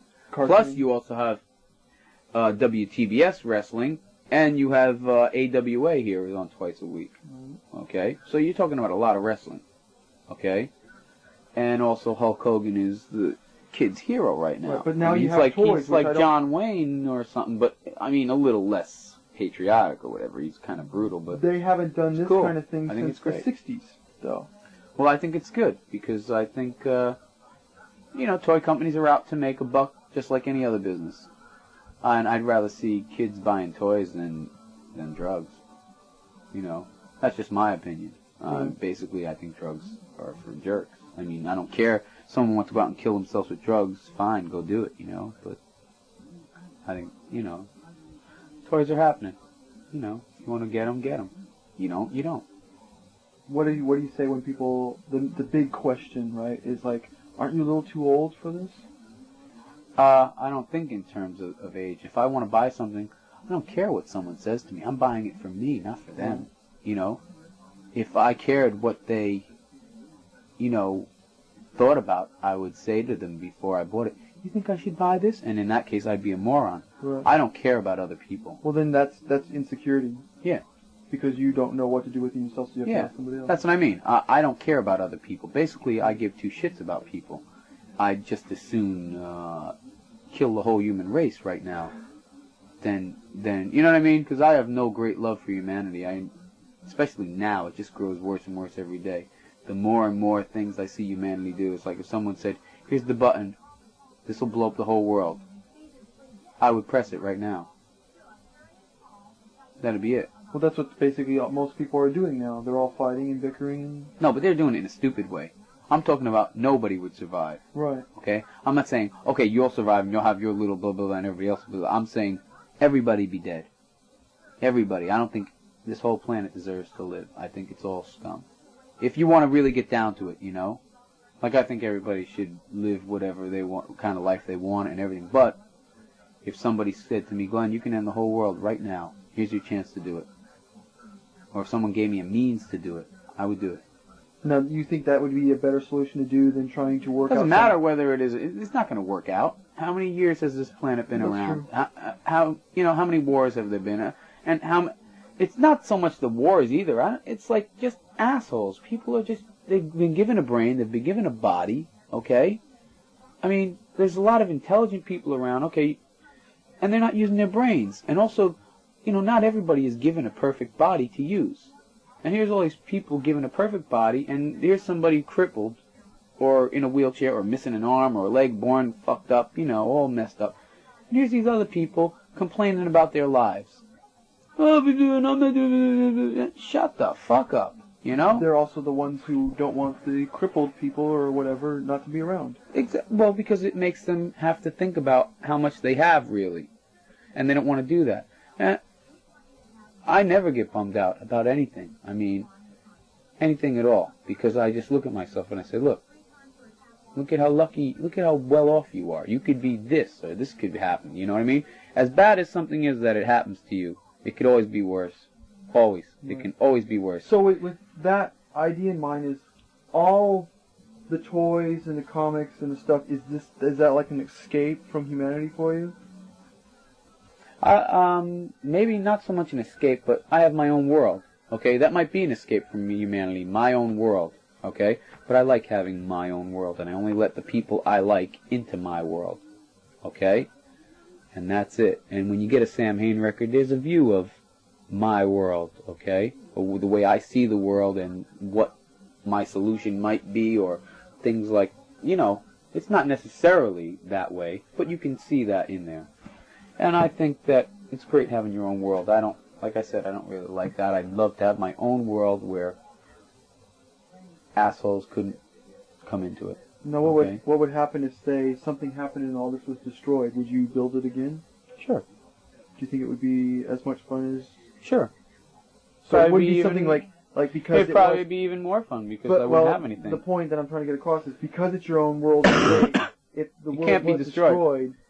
Right, it wouldn't be destroyed in your head, it would just be destroyed physically. Yeah. And you could go on and start it again. Yeah, no problem. Would you, let's see. That's life, you know what I mean? Nothing's forever. And you can't count on anything. Because everything's up for grabs in this world. In any world, really. I can't see it any other way. Everything could be destroyed at a minute's notice, a second's notice. You know what I mean? Nothing is here forever. It's just here, and enjoy it while it's here. Because it can be gone tomorrow. And that's the way your life is, and that's the way your health is, and things like that. So that's why I think a lot of people dwell on the negative too much. Of course there's negative, but you can work off negative. I work off the negative better than positive.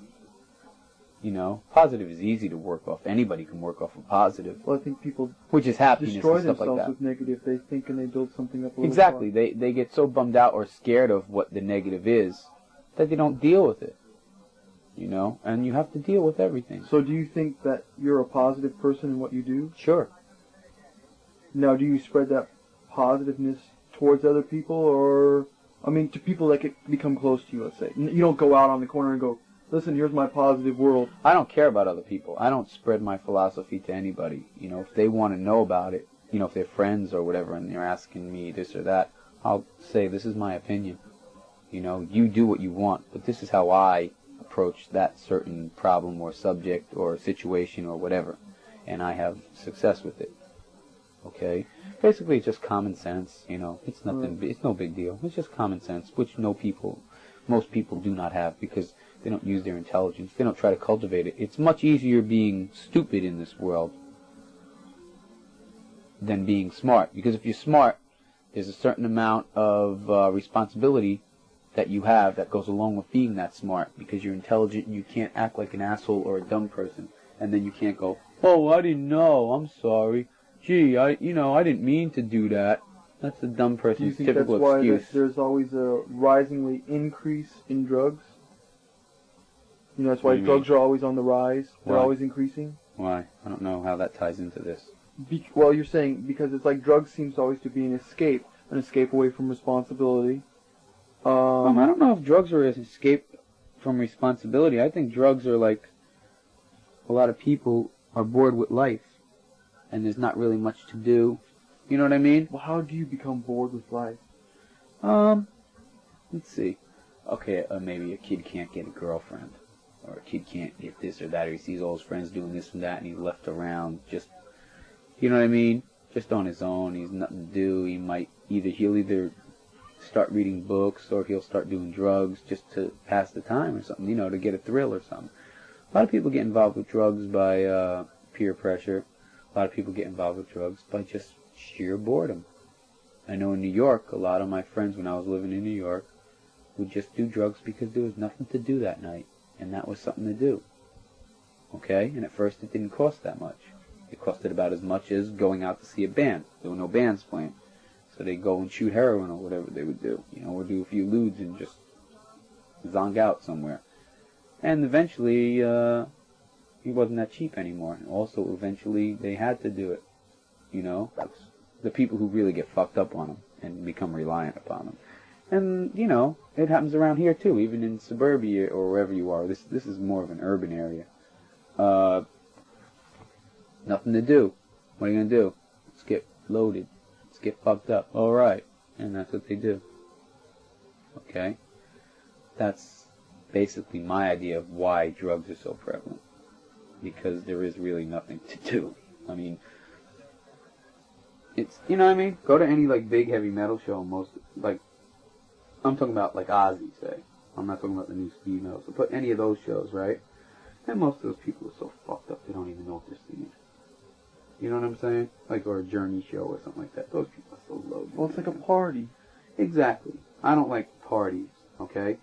it's a bunch of people. Well, what you have here doesn't seem like you're a partying person. Yeah, I mean, if it's people together at your place who you like and you enjoy their company, that's not really a party. That's a get together of your friends, you know. It's just ridiculous. I don't know. I don't like parties. I don't like just to mingle with people. That's why the Misfits were never ones to like be seen at the right place at the right time with the right people. That kind of party type shit. You know, like record company parties we'd always be invited to and bullshit like that. I wasn't into that. Like the scene makers. Let other people do that. I don't know. We still get invites for all of that stupid shit. It's like, I don't care. I don't want to, you know what I mean? I'm not your Mr. Scenester. And if that means we don't get as much press or we don't get this or that, that's fine. Because I don't kiss somebody's ass or something. It doesn't matter to me. You know, the press never mattered to me. It never will. You know. That's interesting. So, with your fascination with what you have here, and with the other fascination which you have, which is music and that part, will you combine the two and say Samhain Toys? Do you think of that? No, I never. Not something that you would want to do? It just doesn't never cross my mind. Well, you have these little clay sculptures here, you know, I'm surprised. Yeah, but they're not us. That's you. No, that's just it's a piece of artwork or But that's something that came out of your imagination. Yeah, but what I'm saying is, you're talking about marketing a toy that looked like us, right? No. Like if you did the Samhain skull. Oh yeah, I want to market the Samhain skull. Right. Oh, that's a toy. No, it's not a toy really. Well, what? Well, it's going to be basically we're going to have them available if I can do it, like in rubber. And I don't know. Well, you made the skulls on Jerry's guitars, right? No, Jerry.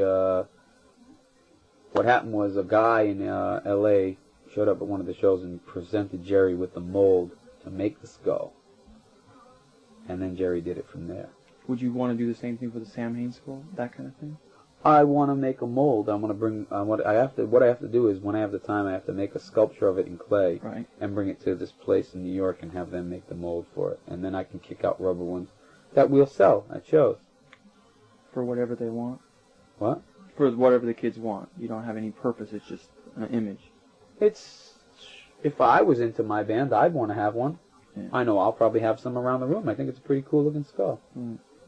Well, that's why I asked, you know, if you have the toys. Yeah, okay, it won't be so much of a toy as it'll be like a little fixture around your room or something, you know? It's a kind of a... Well, what do you call a shrunken head that you buy at Disneyland that's rubber with the hair? That's a toy. I don't know so much if it's a toy. To me, a toy is like a thing you can play with, you know? Do you play with these? I used to, yeah. Me and my nephews, we used to have battles with them. If but they now... shoot off, we'd knock them over. No, now they're too expensive to play with. They're still toys, you know what I'm saying? Whereas a shrunken head, you really don't play with. It's an accessory for your room, you know what I mean? That's the kind of thing. It's like a souvenir or something. I'm not saying you make Samhain. That's what I would say. Here's Fury, here's Glenn. That's what I thought you meant. Yeah, like the Kiss dolls or something. No. I think it would be funny. But the thing I'm saying is that those skulls would be kind of like a souvenir. Well, I'm trying to get it. Remember we went and seen Samhain? Here's the, you know, and they got the rubber skull. Well, I'm trying to get to the same thing as like, you don't make the shirts to be rock stars because someone wants a shirt. So if you have a Samhain skull, I'm just calling it a toy, something that they would want to have. Like, look, it'd be a collector's piece. Yeah, sure, it'd be a collector's piece. Something that they got directly from you as Plan 9. Yeah, or from us at a show or something, a remembrance of, you know what I mean? Right. It'd be something more. See, to me, these things are more than toys. They're, you know what I mean? Right. Something more than that. And that's what that skull would be, the rubber one, if we make it. You know? So also, what you want to do is make Samhain and Misfits skateboards, right? Yeah, I want to do that. Now, how many do you want to do? Do you want to do a whole company? Well, it's going to be 2 Samhain boards and 2 different Samhain boards and 2 different Misfit boards. Right. So, basically, the reason we're doing it is because we have a big call to do it. Big call? A big call to do it. A lot of kids have been asking about them, and it's the same thing with the videos. We've really had a lot of people want Misfit skateboards and the Samhain skateboards, and they also want Misfit and Samhain videos, and so we're going to try and, accommodate them.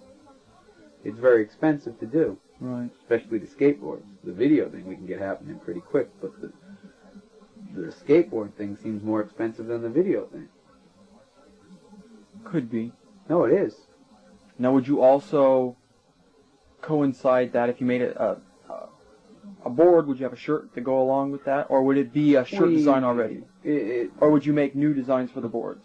Well, we have basically one design which will be the same as the board design for Misfits. What would be the 4 designs then? Okay, the 4 designs are the Crimson Ghost Skull and a logo for one of the boards for the Misfits. Then we have the Pushead Evilive design. That's going to be another board. Then we have the Scarecrow, well, the human Scarecrow, whatever it is. Like that's on the cover of November Coming Fire. Yeah, but it's different. His hands different, are but that's he's a scarecrow in there. Yeah, it's like a human people Scarecrow. Won't know that, you know? Yeah, it's That's like a human Scarecrow. In other words, the skin is stretched over to the bottom of a bone. Okay. And then it's got hands, and it's got the beastie skull on the face. And then we have the other Samhain thing would be the Skull Girl holding up the cards. Okay, as a board design, which I think is pretty cool. The back cover of the first album. Yeah, back cover of an issue. When do you hope to have these out? Hopefully by summer. Hopefully by summer? Yeah. I think that's a reasonable projection. I'd like it sooner. But by summer, the kids could be skating on them in the summer. So there is a big demand for it, and it's not something that you're doing to jump on the bandwagon of what other bands are doing. It's because there's been requests for them. Yes. We also should do it before someone else beats us to it. He rips you off? Yes. But they must ask you so you have rights. Is anything... that's never been a... Is anything Samhain, Misfits, Plan 9, is it any that copyrighted, trademarked? Yeah. It is? Well, then if anybody touches that stuff, then they have to pay you anyway. Because if you then it gets back to that thing you were talking about. You have to go to court. Right. And that's expensive. And by that time, the people have either flown somewhere or gone somewhere, or you can't find them. And you know what I mean? It's pretty easy, if you want, to get lost in America.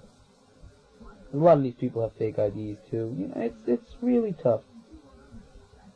Right. So... You know how that is. I've picked up a lot from Dead Animals, and then a lot of kids I've traded Misfit records and other stuff that I've had, like, for, you know, for skulls and things like that, and shirts and things like that. So with the whole thing, this is a question that I'm asked a lot, but I'll ask you, is that on your records, Misfits was, the symbol was a skull. Samhain, the symbol is a skull. What's the fascination with skulls? As to Glenn Danzig. I just think they look cool. Okay. But is it? People say to me, "Well, it's a death symbol. Do you believe in death?" I believe in death. Death is part of life. Without death, there is no life. Right. Again, you know, without pain. Are you afraid of death? No, I'm actually kind of looking forward to it. Yeah. Well, it's not one of those things where you'll take it now. You'll wait till the time comes. Yeah, sure. Okay. I mean, I don't see anything wrong with suicide, though. I don't think suicide should be illegal. I think if someone wants to kill themselves, if someone really hates life that much that they want to end it all, I think they should be But what allowed about to. the people that are irrational at the time and they really don't know because they just broke up with a girlfriend? That's their problem. That's another thing I don't believe in. I don't think everyone should be a protector of someone else. Everyone has a responsibility to themselves, and that's about it. You can be nice to other people and stuff, but you can't control someone else's life. That's a form of fascism. That's being God. That's right. You're Is not God fascism? I don't know. I don't know what rules we have about God. But that's the religion. God is not a man. Okay? Not a man nor a woman. Right. He's a power and entity unto himself and also has laws unto himself. You're talking about man over man, and that's imposing your will upon someone else. Yes or no? That's correct. Okay. That's the whole deal. You cannot tell somebody, don't do that, without being their little dictator to them. But isn't that what religion is doing? Yeah, well, I said that it was... No, not religion. The people in control of organized religion are doing that. Okay. If you read into the Bible and stuff like that, nowhere in there does it say, you have to pay me such and such amount of money so that we can continue to do this. And wait a minute, let's have a pope, and let's have this and that. So nowhere in the Bible. Is organized religion a form of evil. fascism? Organized religion is probably more dedicated to Satanism than Satanists are. Well, that's tough. Yeah, because they're perpetuating the myth as Satan has this and that. They're dividing more people than they're bringing together. If that's not evil, I don't know what is. Okay? So basically right now, if you believe in Satan, he doesn't really have to do a goddamn thing. Right. He just So has is that to sit back and laugh and maybe exert his energies elsewhere and let the Catholic Church just do all their evil bullshit on their own. And so do you think that the same makes thing up with for the a lot of Jews, the too. unhappiness in the world? I think it makes up for almost all of it. Okay. Well, what do you think? Oh, I think so. Yeah, well, there you go. I mean, it's there. I mean, I don't have to do anything about it. I don't have to lie about any of this stuff. This is all there. Right. Oh, I know that fully. The whole thing is that all these people are starving, and in the... What is that called? Where all the Catholics live in Rome. You know that big place. You know they're like sanctuary, the big Right. place in Rome. I know what you're talking about, yeah. Where the Pope lives and everything. What's the name of that place? I don't know. Anyway, they got all these fucking paintings in there that are worth millions and millions and millions. The place is ass. It's like a sanctuary. Yeah. The papal home or whatever the fuck it's called. I can get the name of it now. But anyway, if they really cared about all the starving people all over and all that stuff, they could sell that shit and buy food for people and stuff and all that kind of stuff. And they don't. Well, I think a lot of people can, but I think it's The Vatican. the Vatican. I just Okay. think, not just like organized religion in general, but I think the people in general, I think they're getting to be raised more and more selfish within themselves. But the Catholic Church is supposed to be above that. And that's what I don't like. They're too hypocritical. They're too, you know what I mean? They say one thing and do another, and that's not So cool people are because- bred that way, so your next generation could be... I don't know. No, what I see is that a lot of people buy their whole bullshit, their whole load of manure. What do you mean by it? They believe everything they say, and they live the way the Catholic Church tells them to live and stuff. Like no birth control. Now, what about the people who are not Catholic, though? Well, they're stuck, aren't they? Right? What about Mormons?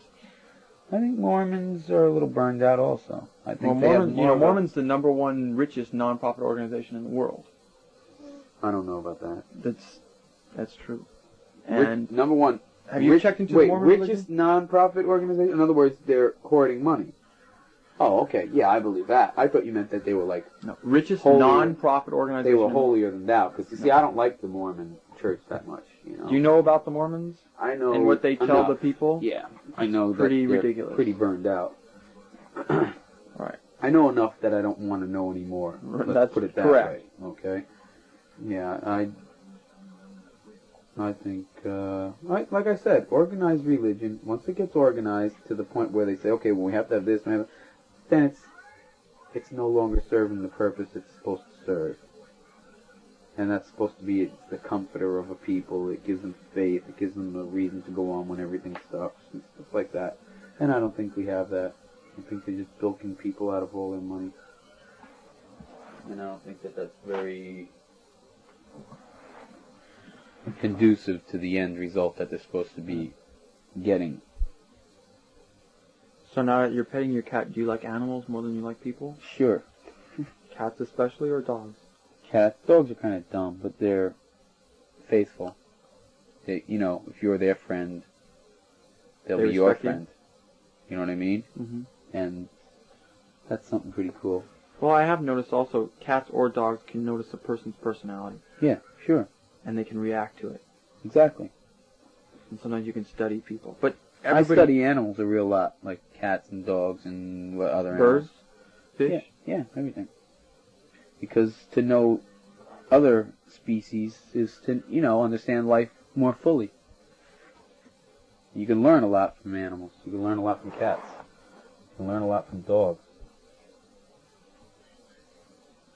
Especially dogs as far as the violent things, you know? Especially like being gentle 1 second, but if someone tries to screw at you, snapping into your animal instinct immediately, you know? Right. And that's what I have come to learn and understand about my personality and my being. So, in some instances, when I get in fights, I'm in a better position than a lot of other Do you people. try to thwart away from a fight, or when the violence occurs, it takes over? I try to stay away from fights now because my fights will be a fight to the death now. Why is that? Because that's what a fight is to me. You know, if it's a no contest for me, it obviously won't be. You know what I mean? The person. Usually, I don't get a lot of fights because a lot of people know that I'm not somebody to screw with. You know, even though I might be not as tall as a lot of the people. I don't know. You know what I mean? Right. They know that it's not. So is that why now you do this stuff like workout and stuff? No, that's just something I do for myself. Okay. You know, I want to be at my top physical condition. You know, and I want to be. I want to take my body and my mind to the highest possible level that I can. Right. So now, if you do someone and you have a fight to the death, what is going to stir you up to make you get to that point? A violent reaction from them, something uncalled for. Not stupidity. No, not stupidity. But if I feel my life is on the line, Something like someone's drawn a weapon on you. that obviously. No, but if it was a fight where, Well, I mean, someone's defenseless, right? And it's just like what you have, barehanded and everything. What's going to draw the violence to get to where it's a fight to the death? how violent their fighting is. Okay? Are they going to have to strike first? No, it's basically, you can sense it. If I sense someone's out to really hurt me in this fight, which a lot of fights it is, okay, I will definitely go for blows and for spots on their body and things of that nature that I know will incapacitate them. Mm-hmm. Okay? So in other words, I will put them out of commission as quickly as I can. If that doesn't work, I will And if they're put out of commission, will you walk away from it? Yeah. But if it's not working, I will. If it's me or them, it's going to be them. Okay, let me put it that way. And I have no bones about that at all. Because as far as I'm concerned, if someone is willing to fuck with me, then if I can't get, the situation under control, and if they don't really seem like they want to have it under control, now I don't want to get snuffed out by this moron, I'll do what I have to. Because I told you already, I'm a survivalist. Right. Okay? If I survive, I do. If I don't, I don't. You never know what somebody has in their pocket. They could have a knife hidden, or, you know what I'm saying? You really never know.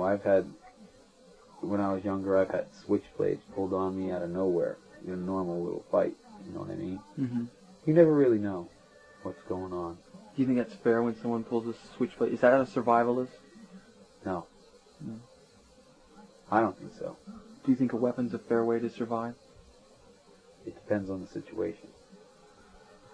If there's like if you're walking down a street in New York, I think carrying a knife is almost, or a gun is almost imperative in some instances. I think you have to have. Do you think it's that bad there? I live there. Yeah, but is all that part of that town, is that all that bad, or just certain It doesn't areas? matter, because you can live in a really nice area and a couple people will come into that area That are bad. to do that crime. Right. Whatever crime they're going to do. Okay? Obviously, a person from a poor neighborhood isn't going to rob somebody in that neighborhood. They're going to go to a nicer neighborhood and rob somebody who they know has money. Mm-hmm. Right? Yeah. That's the problem. So, with all these beliefs that you have and all these different things, do you feel that you are what you called your first band, a misfit? Maybe then I did.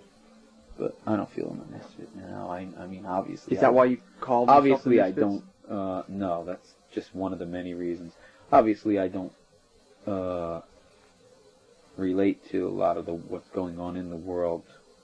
But Is that because you don't want to, or you don't? I don't, and I don't relate to it, and I don't want to relate to it either. Anyone who would want to, in my opinion, is really fucked up. I mean, it seems in this country at least, and in a lot of other countries too, it seems that, okay, say in America, with each president, they get worse and worse. You know what I mean? and how everyone's saying, oh, how could anyone have been worse than Nixon, and we got Carter? How could anyone be worse than Carter? And then we got Reagan. And you're saying, how could anyone be worse than Reagan? And we're going to get some other stupid moron who's going to be even worse than Reagan. And everybody's going to be, oh, God, why can't we have Reagan back, you know? Because what we have right now is just a joke. And I don't think anybody really pays attention. What happens They now just is look at what they everybody wanna in see. America, you know, the 9-to-5ers, the consensus of America is just so apathetic now to politics. They just don't even care anymore. Mm-hmm. I mean, look at the voter turnout is less and less every year. Because everyone's starting to realize it really doesn't matter who they vote for. Nothing is going to get solved and nothing's going to change. It doesn't really even give two shits who they vote for because they know it's not even going to make a goddamn difference in what goes on in world affairs. And even country affairs that they are supposed to have a say in. You're voting for somebody, and that doesn't mean they're going to do what you want to do.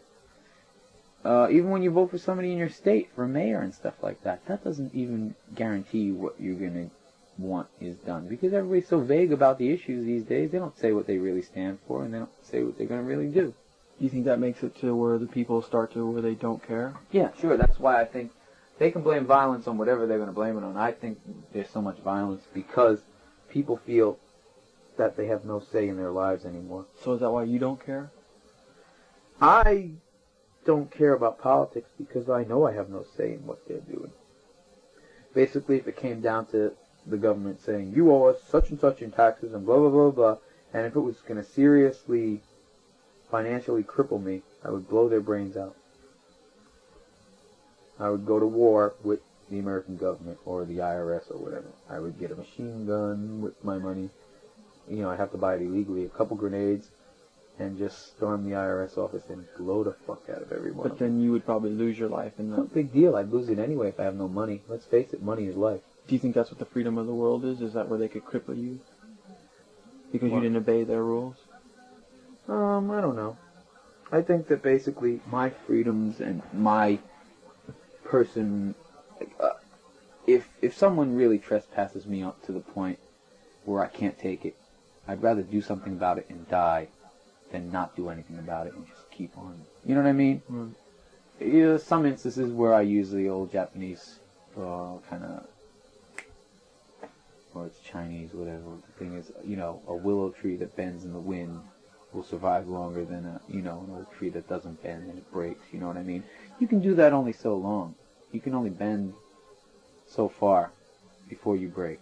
You know, and that's what I will do. I'll bend as far as I can before I break. Right. But once I break, it's like, miles really, We can stop at that if you want. Okay. You have anything else you want to say? I don't know. Not really. Do you really? I don't know. Well, you look like you've got like something like... God, I got so much I can talk about. I mean, we could be here for another 8 years. I mean, look at all Well, there's these only a books. little bit more tape, you know? There's just too much to talk about, Did you get everything said what you wanted to say? I think I did. I'm not sure. I wanted to touch on some of the books that I read and some of the things I believe in. I think we did that, There's a lot of good stuff in there. Is there anything else that you want to add in quickly? Did you not get to talk about any of the books that you read? You talked about those. Yeah. Just making sure. Who do you like to read? Okay, no, as far as lyrics, as far as words. Lyrics. Okay, as far as words go, that kind of stuff, right? There's only one person right now, and there always has been only one person who I really, really like, and that's Bukowski. Charles Bukowski. Charles Bukowski. Now, who do you like to read as an author? As an author, then again, it's weird, it's other stuff, the Omen books, things like that again. You like werewolf Lovecraft? books, true accounts of strange phenomena. Do you like Okay. Lovecraft? Lovecraft's okay. I think he's not a great author, but he sets a good mood for his stories. He doesn't follow up after that, but he does set a very good mood for his stories. You know what I mean? Mm-hmm. I think he dwells on a lot. I've read some really good Lovecraft stuff, though. But, there's one person who you're going to think I'm crazy, whose stories I like, but, his supernatural stories is Rudyard Kipling. Why would I say you're crazy? because it sounds like, Rudyard Kipling. He's like, Rudyard Kipling did more stuff than the Jungle Book. Come on. yeah, right. He did a lot of weird supernatural stories. Some of them are really wild. They're pretty. He drew too. cool. You knew that? I've never seen his drawings, but it's pretty good stuff. I got books with his drawings in it. There's a lot of good authors. Okay, there's just tons of them. Basically, I'll have to tell you the truth. I like short stories a lot better than I like long stories. Unless it's something I really get engrossed in, like the Omen books and things like that, or the Howling books. Right. Unless it's something like that, I'm not interested. I like short stories, like 20-page stories are excellent. I like those a real lot. Okay, and so who are your favorite artists, and if we have who are your favorite writers? Okay, who are my favorite artists? Oh, okay. I have a lot of favorite artists. Go down them kind of quick. Okay, Virgil Finlay, Stephen Fabian, Frank Frazetta's the top. Okay. God, I like some Kaluta stuff. I like Tezuka from Japan. I like Go Nagai, the guy who does Devilman and stuff, and all that kind of stuff. Let's see, who else? God, this is getting out there. Ghastly, Graham Ingalls. The EC artist? The EC artist, yeah. You like Jack Davis? Not really, not that much. I mean, he's okay. Wood? No, let's see, oh God, Dave Stevens, but he's kind of Frazetta influence, but I still like him a real lot. I like Matt Baker art a real lot. Good girl art, Matt Baker. I like this guy called Gene Bilbrew. His artist name is Eneg. He did Girl Bondage comics. There's a lot of good artists around, There's so many. I like Michael Golden. Golden? God, let me put this up real quick, and I'll tell you who I like. Down there. Michael Gilbert. Michael Gilbert. I like Mr. Monster. Mr. Monster. Is that about your favorite comic right now? Yes, it is. That and Devilman. Mr. Monster and O'Neill Devilman. is good. Brian Boland. O'Neill, Boland. Okay. There's just so many of them. There's tons of them. God. Who else? I know I'm leaving out somebody. We'll leave that as a comprehensive. You like Jack Kirby? No. No? I mean, good, but I just don't, go crazy on him. I don't like, blah, blah, blah, blah, blah, blah. Like that stuff. Ordway. Toddled it. Toddleben. You like Ordway too, right? Ordway is just, he's just an all-around good artist. Okay. We'll put Ordway just all around good artist. Yeah. That's all? Oh, fuck, I just remembered I got the new pen for it. Okay, I'm gonna shut this off. Done.